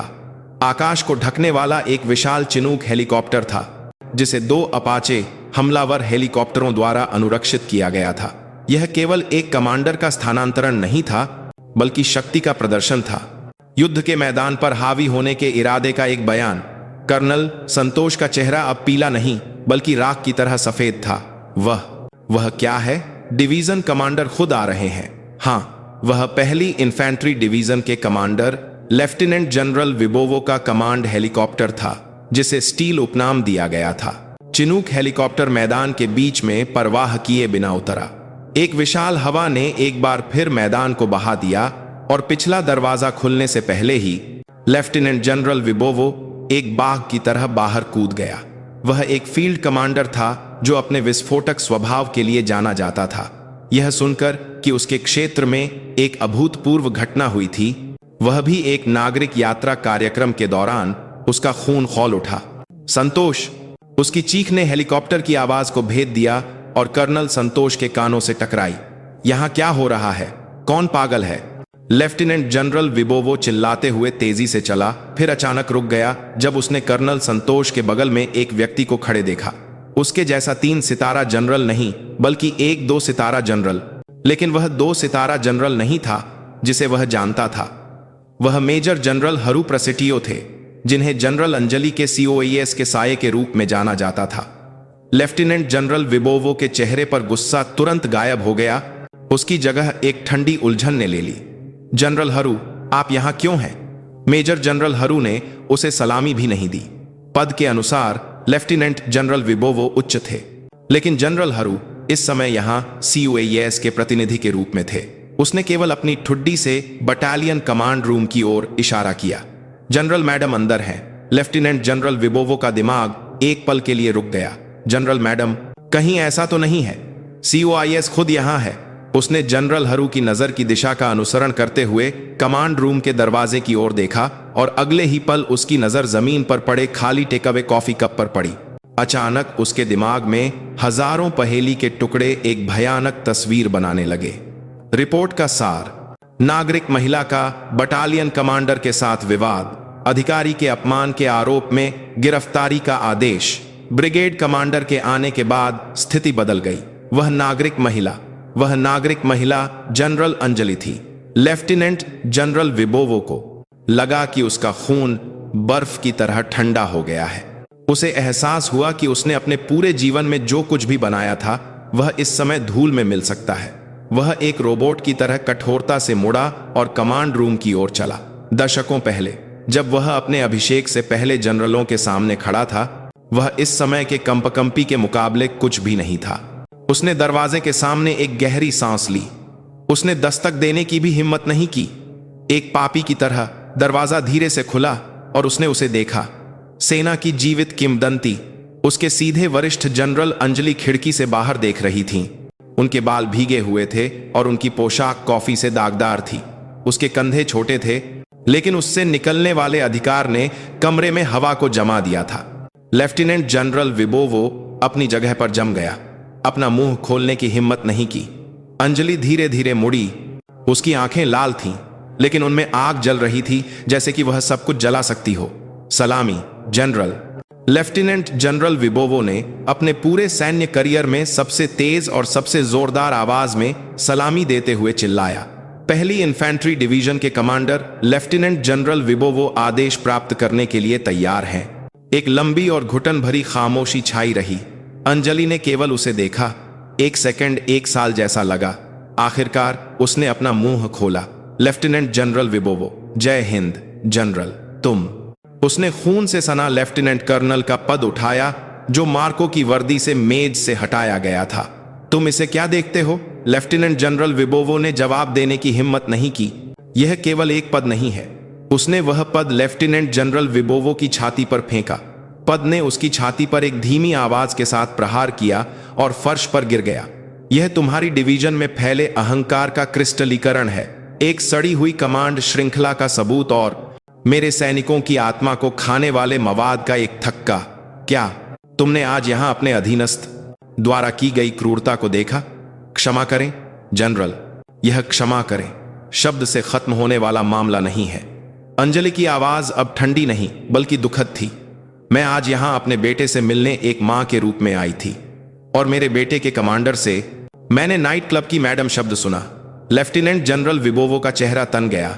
वह इस जगह पर गोली मार दिए जाने से बेहतर होता। मेरे बेटे, एक सिपाही को अपनी आंखों से अपनी मां को एक वेश्या की तरह व्यवहार करते हुए देखना पड़ा, और उस राक्षस ने इस कॉफी को मेरे चेहरे पर डालने की हिम्मत की। उसने अपनी दागदार पोशाक को थपथपाया। लेफ्टिनेंट जनरल विबोवो, आज मैंने लगभग अपना बेटा खो दिया था, और जो अधिक भयानक है, मैंने लगभग भारतीय सेना में अपना विश्वास खो दिया था। मैं कैसे नहीं जान सकती थी कि जिस सेना का मैंने अपने पूरे जीवन बचाव किया है वह अंदर से इस तरह सड़ रही है। उसने खिड़की से बाहर देखा। दूर बैरक में भागते हुए कबीर की छोटी सी आकृति दिखाई दे रही थी। Division commander. जय हिंद जनरल, तुम इस घटना की जिम्मेदारी के लिए आज अपने पद से हटाए जा सकते हो। तुम यह जानते हो? लेफ्टिनेंट जनरल विबोवो ने अपनी आंखें बंद कर लीं। मैं जनरल से कोई भी सजा स्वीकार करने के लिए तैयार हूं। अच्छा, तो फिर मैं तुम्हें एक आखिरी मौका दूंगी। अंजलि ने फिर से उसे तीखी नजर से देखा। मैं आज यहां एक लेफ्टिनेंट कर्नल मार्को को हटाने के लिए नहीं आई हूं। मैं इस पूरी पहली डिवीजन में फैले मार्को नामक कैंसर सेल को जड़ से उखाड़ने के लिए आई हूं। मैं चाहती हूं कि तुम यह करो। उसने मेजर जनरल हरू को बुलाया। अंदर आओ जनरल हरू। अब से मुख्यालय से विशेष निरीक्षण टीम के सभी अधिकार लेफ्टिनेंट जनरल विबोवो को सौंप दो। लेफ्टिनेंट जनरल विबोवो, आज से तुम व्यक्तिगत रूप से पहली डिवीजन के सभी कमांडरों के लिए विशेष मानसिक शिक्षा और व्यक्तित्व निरीक्षण का नेतृत्व करोगे। बिना किसी अपवाद के ब्रिगेड कमांडर से लेकर प्लाटून कमांडर तक सब। जय हिंद। निष्पादित, मैं तुम्हें 1 सप्ताह का समय देती हूं। 1 सप्ताह में अपनी डिवीजन में छिपे सभी दूसरे और तीसरे मार्को को ढूंढो और अपने ही हाथों से उनकी वर्दी उतारो और उन्हें मेरे सामने लाओ। यह माफी नहीं है, यह एक अधिक भयानक सजा है। अपने ही फोड़ों को साफ करने का एक आखिरी मौका। अगर तुम एक भी व्यक्ति को छोड़ देते हो या उसकी रक्षा करने की कोशिश करते हो तो तुम्हारी वर्दी भी उतार दी जाएगी, समझे? जय हिंद। निष्पादित। लेफ्टिनेंट जनरल विबोवो खून उगलने की भावना के साथ चिल्लाया, बाहर निकलो और कर्नल संतोष और अन्य ब्रिगेड कमांडरों को तुरंत उनके पदों से निष्क्रिय कर दो और जब तक निरीक्षण पूरा नहीं हो जाता उन्हें मेरे कार्यालय के पास न आने दो। लेफ्टिनेंट जनरल विबोवो पसीने से भीगे हुए शरीर के साथ कमांड रूम से बाहर निकला। उसने मैदान में खड़े कर्नल संतोष के पास पहुंचकर उसे सीधे थप्पड़ मारा। थप्पड़ थप्पड़ की आवाज पूरे मैदान में सुनाई दी। कमीने, तुम्हारे कारण पूरी डिवीजन। वह अपनी बात पूरी नहीं कर सका और अपने हेलीकॉप्टर की ओर चला। स्टील उपनाम वाले व्यक्ति के कंधे पहली बार लस्त पस्त और भारी लग रहे थे। एक स्टील का तूफान अभी अभी उतरा था, सब कुछ निगलने के लिए तैयार था। जैसे ही सिपाही कबीर सिंह ने बैरक का दरवाजा खोला, समय दूसरी बार रुक गया। मैदान में हुई चौंकाने वाली घटना जंगल की आग की तरह पूरे बैरक में फैल गई थी। परिवारों को मुख्यालय से भागते हुए देखना, एमपी द्वारा एक लेफ्टिनेंट कर्नल को घसीटते हुए ले जाना और सबसे महत्वपूर्ण, जनरलों को ले जाने वाले 3 हेलीकॉप्टरों का उतरना, यह सब बैरक की खिड़की से देखा गया था। जो बैरक पहले शोरगुल से भरा था वह शांत हो गया। टीवी की आवाज, बातचीत, यहां तक कि सांस लेने की आवाज भी सुनाई नहीं दे रही थी। सभी की निगाहें सिपाही कबीर सिंह पर थीं, जो अपनी सफेद वर्दी में खड़ा था, जो कॉफी से दागदार थी। उनकी नजर अब एक नए सैनिक पर तिरस्कार या जिज्ञासा की नहीं थी, यह प्रशंसा और भय था। जैसे चिड़ियाघर में बंदर अचानक अपने पिंजरे में एक बाघ को आते हुए देखते हैं।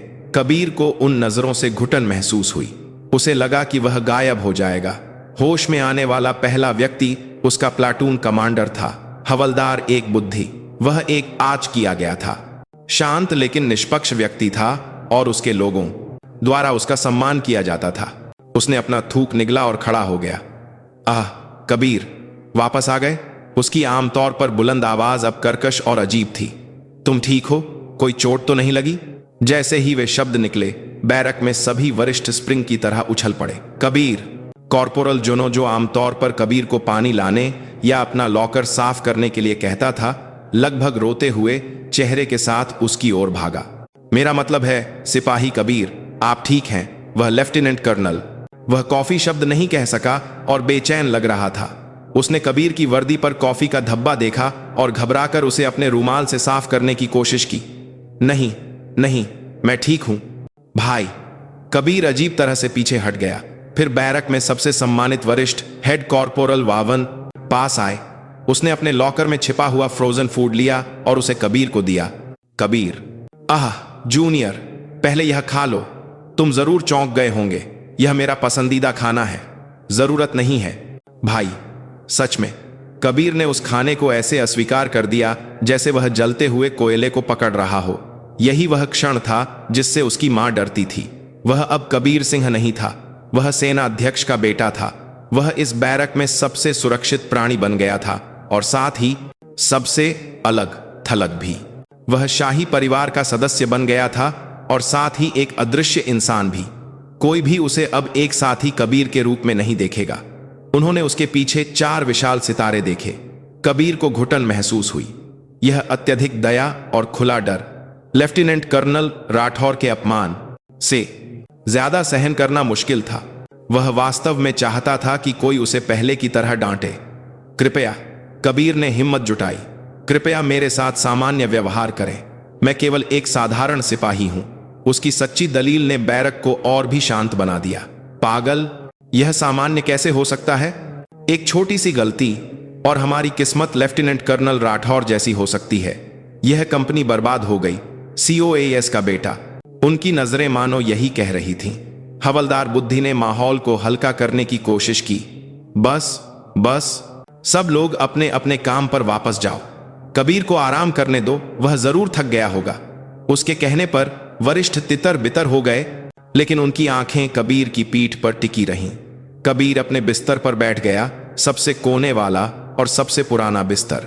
लेकिन अब वह जगह एक राजा के सिंहासन में बदल गई थी, जो बैरक में किसी भी चीज से ज्यादा भारी था। किसी ने उससे बात नहीं की, किसी ने उसकी आंखों में नहीं देखा। वह दर्जनों साथियों के बीच में था, लेकिन पूरी तरह से अकेला था। उस रात कोस्ट्राड पुणे मुख्यालय में कोई भी सो नहीं सका। परिवार जा चुके थे और जो मैदान पहले भीड़ भाड़ वाला था, अब केवल ठंडी शुष्क मौसम की हवा से भरा था। लेकिन सतह के नीचे भारतीय सेना के इतिहास में सबसे बड़ी और सबसे तेज सफाई चल रही थी। अंजलि ने मुख्यालय नहीं छोड़ा। उसने कॉफी से भीगी पोशाक उतार दी। उसने अपनी युद्ध वर्दी पहनी, जिसे मेजर जनरल हरू ने फुर्ती से लाया था, जो उसके कंधे पर 4 सितारों के साथ पूरी थी। मार्को का कार्यालय अब उसका अस्थायी कमांड पोस्ट बन गया था। उसकी मेज पर सैटेलाइट संचार उपकरण और एक एन्क्रिप्टेड लैपटॉप था। वह अब एक मां नहीं थी, वह एक फील्ड कमांडर थी, जो अपने क्षेत्र पर आक्रमण और अपने बेटे को धमकी दिए जाने से क्रोधित थी। मेजर जनरल हरू ने महानिरीक्षक और विधि सेवा के प्रमुख के साथ, जो अभी अभी पहुंचे थे, एक अंतरिम रिपोर्ट दी। जनरल, डिवीजन कमांडर के आदेश पर ब्रिगेड कमांडर ने लेफ्टिनेंट कर्नल राठौर के सभी रिकॉर्ड सौंप दिए हैं। सामग्री भयावह है। जनरल हरू की आवाज गुस्से से भरी थी। पिछले 1 साल में लेफ्टिनेंट कर्नल राठौर से जुड़े 14 आंतरिक घर्षण की रिपोर्टें हैं। सैनिकों को गाली देने से लेकर अधिकारियों की पत्नियों की बैठकों में हस्तक्षेप करने तक, जहां उन्होंने उन्हें अनुचित माने जाने वाले कपड़ों के लिए डांटा। अंजलि की आंखें ठंडी चमक उठीं। हालांकि उन सभी रिकॉर्डों को कर्नल संतोष द्वारा ब्रिगेड स्तर पर चेतावनी कार्रवाई के साथ बंद कर दिया गया था। कारण यह था कि वार्षिक युद्ध मूल्यांकन में अच्छे अंक प्राप्त करने के लिए उसने अपने अधीनस्थ बटालियन में समस्याओं को छिपाया। नकारात्मक रिपोर्ट ब्रिगेड के समग्र स्कोर को नुकसान पहुंचाएगी। अंजलि ठंडी मुस्कान के साथ मुस्कुराई। उपलब्धि केवल अंकों के लिए उन्होंने एक राक्षस को पाला। उसने कर्नल संतोष द्वारा प्रस्तुत रिपोर्ट को उठाया, जो सद्भाव बनाए रखने के लिए और कमांडर के मनोबल पर विचार करने जैसे बहानों से भरी थी। जनरल हरू, जय हिंद। जनरल। कर्नल संतोष एक कमांडर के रूप में अपने सबसे बड़े कर्तव्य को भूल गए हैं। उपलब्धि नहीं, बल्कि अपने अधीनस्थों की गरिमा की रक्षा करना। उन्होंने उपेक्षा की है? नहीं, उसने अपने कर्तव्य के साथ विश्वासघात किया है। उसने एक निर्णय लिया, इस सड़ी हुई जड़ को पूरी तरह से उखाड़ फेंकना चाहिए। विधि सेवा के प्रमुख, जय Hind. General. Lieutenant colonel Rathore आज से अपमानजनक रूप से बर्खास्त कर दिया गया है। उसे वरिष्ठ के अपमान, अधिकार के दुरुपयोग और हमले के आरोपों के साथ सैन्य अदालत में घसीटो। कानून द्वारा अनुमत अधिकतम सजा की मांग करो। हालांकि अगर वह सच्चा पश्चाताप और पीड़ितों यानी मेरे और मेरे बेटे से माफी मांगने का इरादा दिखाता है, तो नरमी के विचार के लिए जगह दो। हमारा लक्ष्य दंडित करना नहीं, बल्कि एक सबक सिखाना है। जय हिंद। निष्पादित महानिरीक्षक, जय Hind. General, brigade commander colonel Santosh को तुरंत उसके पद से हटा दो। उसे बिना किसी पद के मुख्यालय में स्थानांतरित करो। जांच की प्रतीक्षा में समस्याओं को छिपाने और एक राक्षस को पालने के पाप पर सख्ती से मुकदमा चलाया जाएगा। जय हिंद। जनरल और पहली इन्फैंट्री डिवीजन के कमांडर। कमरे में हवा जम गई। पहली डिवीजन कमांडर लेफ्टिनेंट जनरल विबोवो। उसे बुलाए जाने और अंजलि द्वारा पीटे जाने तक इस बारे में बिल्कुल भी पता नहीं था। एक कमांडर जो यह नहीं जानता कि उसके अधीनस्थ की रिपोर्टों में हेरफेर किया गया है, वह अपने पद पर बैठने के लायक नहीं है। हालांकि उसे एक आखिरी मौका दो, इस शर्त पर कि वह इस गहन निरीक्षण को सफलतापूर्वक पूरा कर ले। उसकी सजा एक कड़ी चेतावनी और एक अस्थायी पदावंती होगी। लेकिन उसे बताओ, अगर एक और गंदगी पाई जाती है तो उसकी वर्दी भी उतार दी जाएगी। यह एक खूनी सफाई थी। केवल कुछ ही घंटों में भारत की सबसे आगे की डिवीजन में एक कमांड लाइन गायब हो गई। लेफ्टिनेंट कर्नल बर्खास्त, कर्नल हटाया गया। मेजर जनरल और लेफ्टिनेंट जनरल को जानलेवा चेतावनी मिली। यह खबर बिजली की गति से पूरी सेना में फैल जाएगी और सभी कमांडर डर से कांपेंगे और अपनी अपनी इकाइयों की जांच करेंगे। सभी कार्रवाइयां पूरी होने के बाद अंजलि ने आखिरकार एक लंबी सांस ली। उसने जनरल हरू से कहा, जनरल हरू, मुझे थोड़ी देर के लिए अकेला छोड़ दो। मुझे अपने बेटे से बात करने की जरूरत है। मेजर जनरल हरू ने सलामी दी और बाहर निकल गए। अंजलि ने अपने निजी सेल फोन से कबीर के बैरक में सार्वजनिक फोन पर कॉल किया। एक COAS का सीधे बैरक में फोन करना एक सलामी दीकर को अभूतपूर्व बात थी। नमस्ते, शुभ संध्या। ब्रावो कंपनी के बैरक के साथ उठाने वाला हवलदार बुद्धि था जो ड्यूटी पर था। एक स्पष्ट और ठंडी महिला की आवाज सुनकर उसका दिल लगभग रुक गया। यह हवलदार बुद्धि है, मैं सेनाध्यक्ष हूं। तुरंत सिपाही कबीर सिंह को फोन पर बुलाओ। जय हिंद, निष्पादित जनरल। हवलदार बुद्धि लगभग बेहोश होकर चिल्लाया और कबीर को जगाया। पूरा बैरक फिर से जम गया। कबीर तनावपूर्ण चेहरे के साथ फोन की ओर भागा। जय हिंद, सिपाही कबीर सिंह। कबीर। फोन के दूसरी तरफ उसकी मां की थकी हुई आवाज सुनाई दी, न कि एक कमांडर की। जय हिंद मां, तुम ठीक हो? मैं ठीक हूं मां। झूठ। अंजलि धीरे से हंसी। बैरक में माहौल जरूर भयानक होगा, है ना? हर कोई तुम्हें एक राक्षस की तरह देख रहा है या तुम्हें अनदेखा कर रहा है। कबीर ने अपने होंठ काटे। मां को कैसे पता? क्योंकि मैंने भी इसका अनुभव किया है। जब मैं पहली महिला जनरल बनी तो हर कोई मेरे साथ ऐसा ही व्यवहार करता था। वे मुझे नहीं देखते थे, वे केवल मेरे कंधे पर लगे सितारों को देखते थे। मैं हमेशा सैकड़ों अधीनस्थों के बीच अकेली थी। कबीर अपनी मां द्वारा अनुभव की गई अकेलेपन के भार को थोड़ा महसूस कर सका। कबीर। जय हिंद मां, आज तुमने एक महान शक्ति देखी है जो मैं नहीं चाहती थी। वह शक्ति एक भयानक तलवार है जो जीवन दे सकती है या मार सकती है। आज लेफ्टिनेंट कर्नल राठौर ने अपनी हीनता को संतुष्ट करने के लिए उस तलवार को घुमाया। परिणाम विनाश था। तुम उस व्यक्ति के बेटे हो जो उस तलवार को धारण करता है।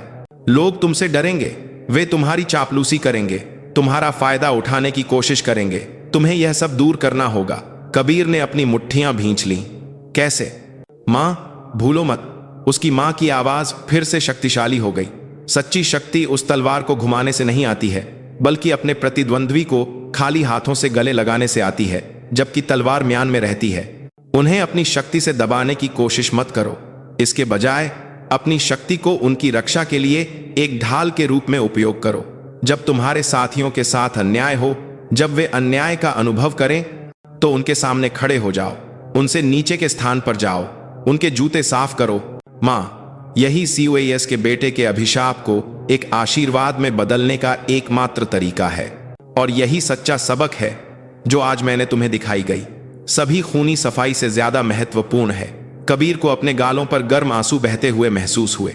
जय हिंद मां, मैं याद रखूंगा। बस अब सो जाओ, कल सुबह मां वापस आ जाएगी। तुम अपना सैन्य जीवन जारी रखोगे। मां तुमसे प्यार करती है बेटे। मैं भी तुमसे प्यार करता हूं मां। सलामी। कबीर ने फोन रख दिया। वह मुड़ा। उसके सभी साथी अभी भी उसे भयभीत आंखों से देख रहे थे। कबीर उनकी ओर चला और वह एक और नए सैनिक के बिस्तर के पास पहुंचा जो वरिष्ठों के डर से सो नहीं पा रहा था। नया सैनिक चौंक गया और जब कबीर पास आया तो सिकुड़ गया। कबीर ने बिना कुछ कहे उस सैनिक के युद्ध जूते उठाए। फिर उसने अपने लॉकर से एक जूता ब्रश निकाला और चुपचाप उस जूते से सारी कीचड़ साफ करने लगा। सिपाही कबीर, आप क्या कर रहे हैं? नया सैनिक घबरा गया। पूरा बैरक इस अजीब दृश्य को देखते हुए अपनी सांस रोके हुए था। कबीर ने बिना सिर उठाए जूते को ब्रश करना जारी रखा और धीरे से कहा, कोई बात नहीं, मुझे बस नींद नहीं आ रही है। उस समय हवलदार बुद्धि और कुछ अन्य वरिष्ठों की आंखों में अब डर नहीं बल्कि एक और भावना दिखाई दे रही थी।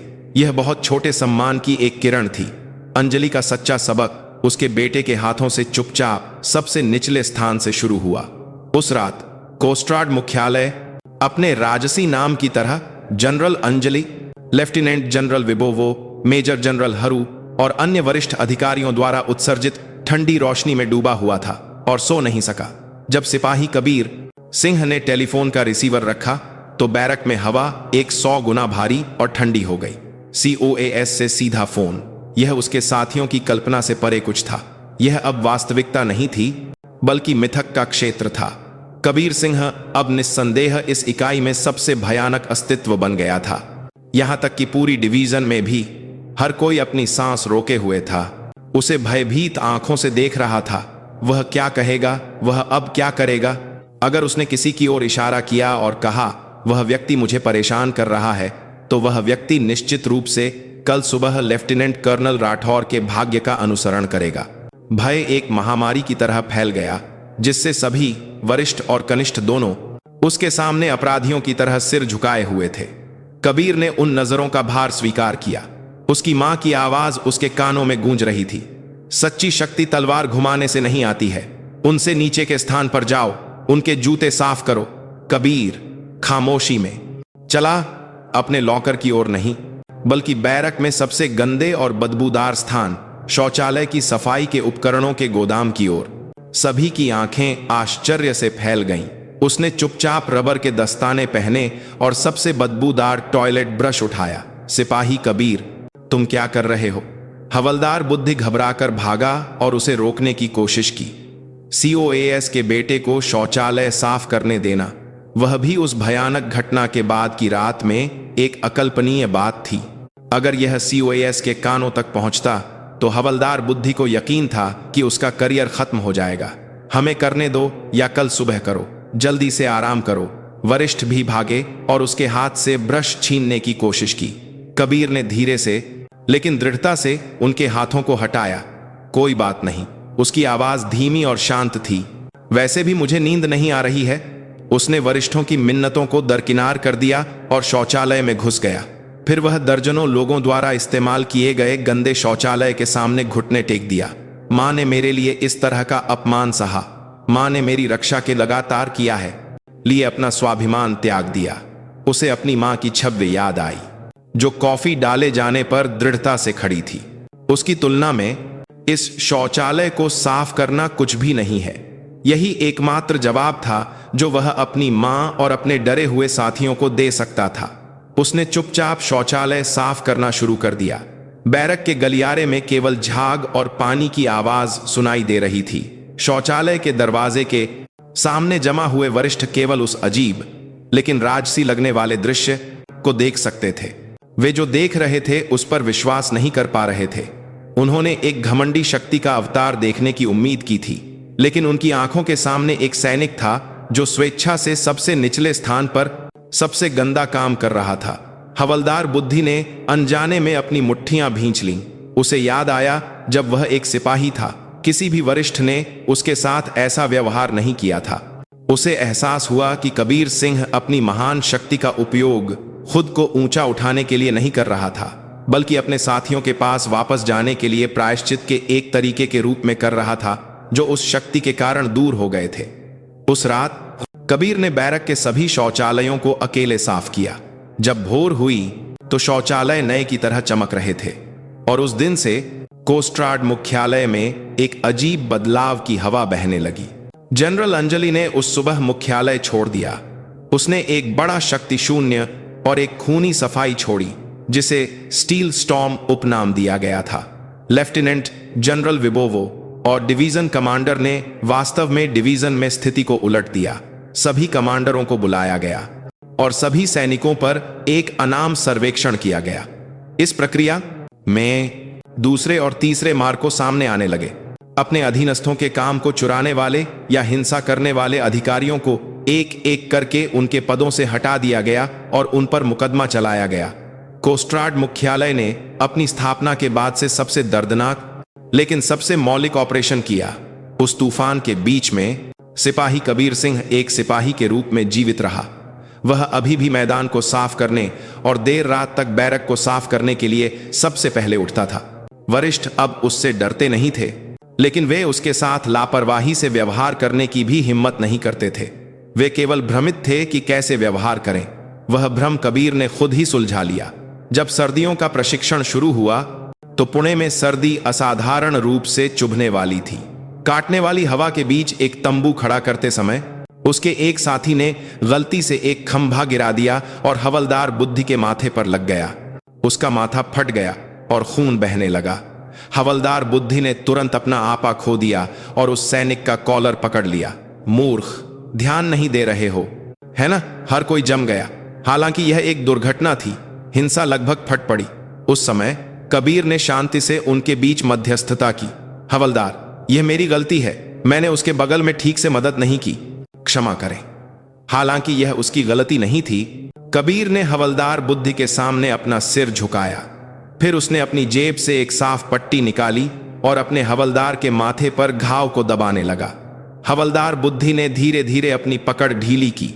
उसने सिपाही को देखा जो सिर झुकाए हुए था और उसके घाव का इलाज कर रहा था।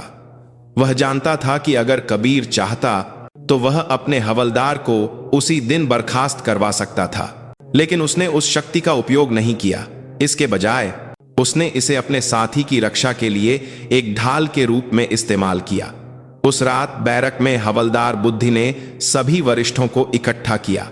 आज से सिपाही कबीर सिंह अब COAS का बेटा नहीं है। वह हमारा जूनियर है, हमारा दोस्त है। कोई भी उसे विशेष उपचार या अनदेखा नहीं करेगा। वह हमारे जैसा ही है। पसीना बहा रहा है, डांट खा रहा है और हमारे साथ कीचड़ में लुढ़क रहा है। समझे? जय हिंद। समझे? यह सम्मान से एक ईमानदार जवाब था, डर से नहीं। उस दिन से कबीर सिंह आखिरकार शाही परिवार की जेल से मुक्त हो गया और एक सच्चे साथी के रूप में स्वीकार कर लिया गया। समय बीत गया और 4 महीने बाद पूर्व लेफ्टिनेंट कर्नल राठौर के लिए अंतिम सैन्य अदालत की सुनवाई हुई। सुनवाई जनता के लिए खुली थी। राठौर बिना पद के वर्दी पहने प्रतिवादी की कुर्सी पर बैठा था। 4 महीनों में वह 10 साल बूढ़ा लग रहा था। घमंडी लेफ्टिनेंट कर्नल का व्यक्ति गायब हो गया था। केवल एक अधेड़ उम्र का व्यक्ति बचा था जो गहरे पश्चाताप में डूबा हुआ था। अभियोजक ने उस पर 5 साल की जेल और अपमानजनक बर्खास्तगी की मांग की। न्यायाधीश ने उसे अंतिम बचाव का मौका दिया। राठौर खड़ा हो गया। उसने न्यायाधीश को नहीं देखा, उसने दर्शकों की सीटों की ओर देखा। वहां उसकी पत्नी और बेटी सूखे आंसुओं वाले चेहरों के साथ बैठी थीं और सबसे पीछे के कोने में उसने सिपाही कबीर सिंह को अपनी युद्ध वर्दी में अकेले बैठे देखा। कबीर ने इस सुनवाई में आने के लिए अपनी छुट्टी का त्याग किया था। राठौर के होंठ कांप रहे थे। उसने माइक्रोफोन पकड़ा और कबीर और दर्शकों की ओर गहराई से झुका। मैं खुद का बचाव करने के लायक नहीं हूं। उसकी आवाज कर्कश थी। मैं उस पवित्र वर्दी से माफी नहीं मांगूंगा जिसे मैंने कभी पहना था, उन अधीनस्थों से जिन्हें मैंने कभी नेतृत्व किया था, या जनरल अंजलि से जिन्हें मैंने अक्षम्य शब्दों से अपमानित किया था। मेरा पाप माफ नहीं किया जा सकता। उसने अपनी आंखें बंद कर लीं। मैं केवल एक व्यक्ति से माफी मांगना चाहता हूं। उसने कबीर सिंह को देखा। सिपाही कबीर, मैंने तुम्हारी मां के साथ अमानवीय व्यवहार किया है। तुम्हारी आंखों के सामने मैंने तुम्हारी आत्मा में जीवन भर का घाव छोड़ दिया है। तुम्हारे सामने तुम्हारी मां की टूटी हुई गरिमा की तुलना में कोई भी सजा बहुत हल्की है। नहीं, मुझे माफ मत करो। लेकिन वह घुटने टेक दिया। अदालत के बीच में एक प्रतिवादी दर्शकों का सामना करते हुए घुटने टेक रहा था। मैं भगवान से प्रार्थना करूंगा कि मेरे जैसा राक्षस मेरे सैन्य जीवन के शेष और तुम्हारे भविष्य में फिर कभी ना आए। मैं सच में माफी मांगता हूं। एक इंसान के रूप में, एक बड़े के रूप में मैं सच में माफी मांगता हूं। उसने अपना सिर फर्श पर पटक दिया और सिसकने लगा। यह अभिनय नहीं था। यह एक ऐसे व्यक्ति का दर्दनाक पश्चाताप था जो सब कुछ खोने के बाद ही होश में आया था। कबीर ने उसे खामोशी से देखा। न्यायाधीश ने अंतिम फैसला पढ़ा। प्रतिवादी राठौर सभी आरोपों का दोषी पाया गया है। उसे 3 साल की जेल की सजा सुनाई गई है। हालांकि न्यायाधीश एक पल के लिए रुके। प्रतिवादी के गहरे पश्चाताप और पीड़ित से उसकी सच्ची माफी पर विचार करते हुए और पीड़ित से सजा में नरमी के लिए एक याचिका पत्र। जनरल अंजलि। हर कोई चौंक गया। पीड़ित ने कहा कि उसके लिए सबसे बड़ी सजा उस वर्दी को ही हटा देना था। अगर वह वास्तव में पछताता है तो उसका सैनिक सम्मान छीन लिया जाना चाहिए, लेकिन उसे एक पश्चाताप करने वाले इंसान के रूप में जीने का एक आखिरी मौका दिया जाना चाहिए। इसलिए न्यायाधीशों का पैनल प्रतिवादी की जेल की सजा को निलंबित करता है और अपमानजनक रूप से सीधी बर्खास्तगी का आदेश देता है। राठौर अपना सिर नहीं उठा सका। यह दया थी, लेकिन सबसे क्रूर दया। वह जेल में नहीं सड़ेगा, बल्कि उसे अपने सीने पर अपमानजनक रूप से बर्खास्त किए जाने के ठप्पे के साथ हमेशा रहना होगा। जीवन भर पश्चाताप करने की सजा। सुनवाई समाप्त होने के बाद कबीर अदालत से बाहर निकला। राठौर, जो अब एक नागरिक था, ने उसे रोका। वे बिना शब्दों के एक दूसरे को देखते रहे। राठौर ने कबीर को बहुत गहराई से झुकाया। कबीर ने कुछ नहीं कहा, न तो उसके कंधे पर थपथपाया और न ही उसे दोष दिया। वह केवल उसके पास से गुजरा और मुख्यालय लौट आया। कोई माफी नहीं थी, लेकिन समझ थी। इस प्रकार अहंकार का युग समाप्त हुआ और 1.5 साल बाद हवलदार 2 कबीर सिंह को सेवानिवृत्ति का आदेश मिला। जब वह बैरक छोड़ने वाला था तो उसके सभी जूनियर्स ने उसे एक साथ उठाया। वे COAS के बेटे की सेवानिवृत्ति का जश्न नहीं मना रहे थे, बल्कि हवलदार कबीर की सेवानिवृत्ति का जश्न मना रहे थे, जो चुपचाप शौचालय साफ करता था जब वे मुश्किल में होते थे और उनके लिए एक ढाल बन जाता था। हवलदार बुद्धि, जो पहले ही सेवानिवृत्त हो चुका था, उसे लेने भी आया। कबीर मुख्य द्वार से बाहर निकला। वहां कोई लग्जरी सेडान या ग्लैमरस पोशाक नहीं थी, जैसा कि जब वह पहली बार अंदर आया था। इसके बजाय उसकी मां अंजलि साधारण पतलून और शर्ट पहने हुए थी। एक गर्म मुस्कान के साथ उसका इंतजार कर रही थी। वह अब सक्रिय सेवा से सेवानिवृत्त हो चुकी थी और एक सैन्य सलाहकार बन गई थी। मां। कबीर अपनी मां को गले लगाने के लिए भागा। एक बेटा जो किसी भी सैनिक से ज्यादा बहादुर है। अच्छा काम किया बेटे, जय हिंद। आह नहीं, अब सलामी देने की जरूरत नहीं है, श्री कबीर सिंह। अंजलि ने मजाक किया। चलो घर चले, मैंने दुनिया की सबसे स्वादिष्ट सूप बुनटुट पकाई है। कार में प्रवेश करते समय गर्मी ने उन्हें घेर लिया। कबीर ने खिड़की के बाहर दूर होते कोस्ट्राड मुख्यालय के नामपट को देखा। वह जगह उसके लिए नरक और स्वर्ग थी। एक स्कूल जिसने उसे एक वयस्क पुरुष बना दिया था। उसने अपनी मां को देखा। उसकी मां के चेहरे पर गहरी झुर्रियां थीं, लेकिन वह चेहरा किसी भी तारे से ज्यादा शांतिपूर्ण और सुंदर चमक रहा था। मां। हाँ, उस समय, उस दिन वह कॉफी शब्द नहीं कह सका। अंजलि, मानो समझ गई हो, ने अपने बेटे का हाथ कसकर पकड़ लिया। वह बीत चुका है और उस दिन के लिए धन्यवाद। मां ने एक सच्ची मां बनना सीखा और तुमने एक सच्चा सैनिक बनना सीखा, है ना? बस इतना ही काफी है। कबीर ने धीरे से सिर हिलाया। सबसे निचले स्थान पर चमकने वाले तारों की रोशनी सच्ची शक्ति के शिखर से नहीं आती है, बल्कि एक दूसरे के घावों को भरने वाले गर्म प्यार से आती है। उन दोनों ने इसे अपने पूरे शरीर से पुणे में उस उथल पुथल वाले दिन सीखा था। कार उनके गर्म सूप बुनटुट की सुगंध वाले घर की ओर शांति से चली गई। अगर यह वीडियो उपयोगी है तो कृपया सब्सक्राइब, लाइक बटन दबाकर और एक टिप्पणी छोड़कर हमारा समर्थन करें। धन्यवाद। हाँ।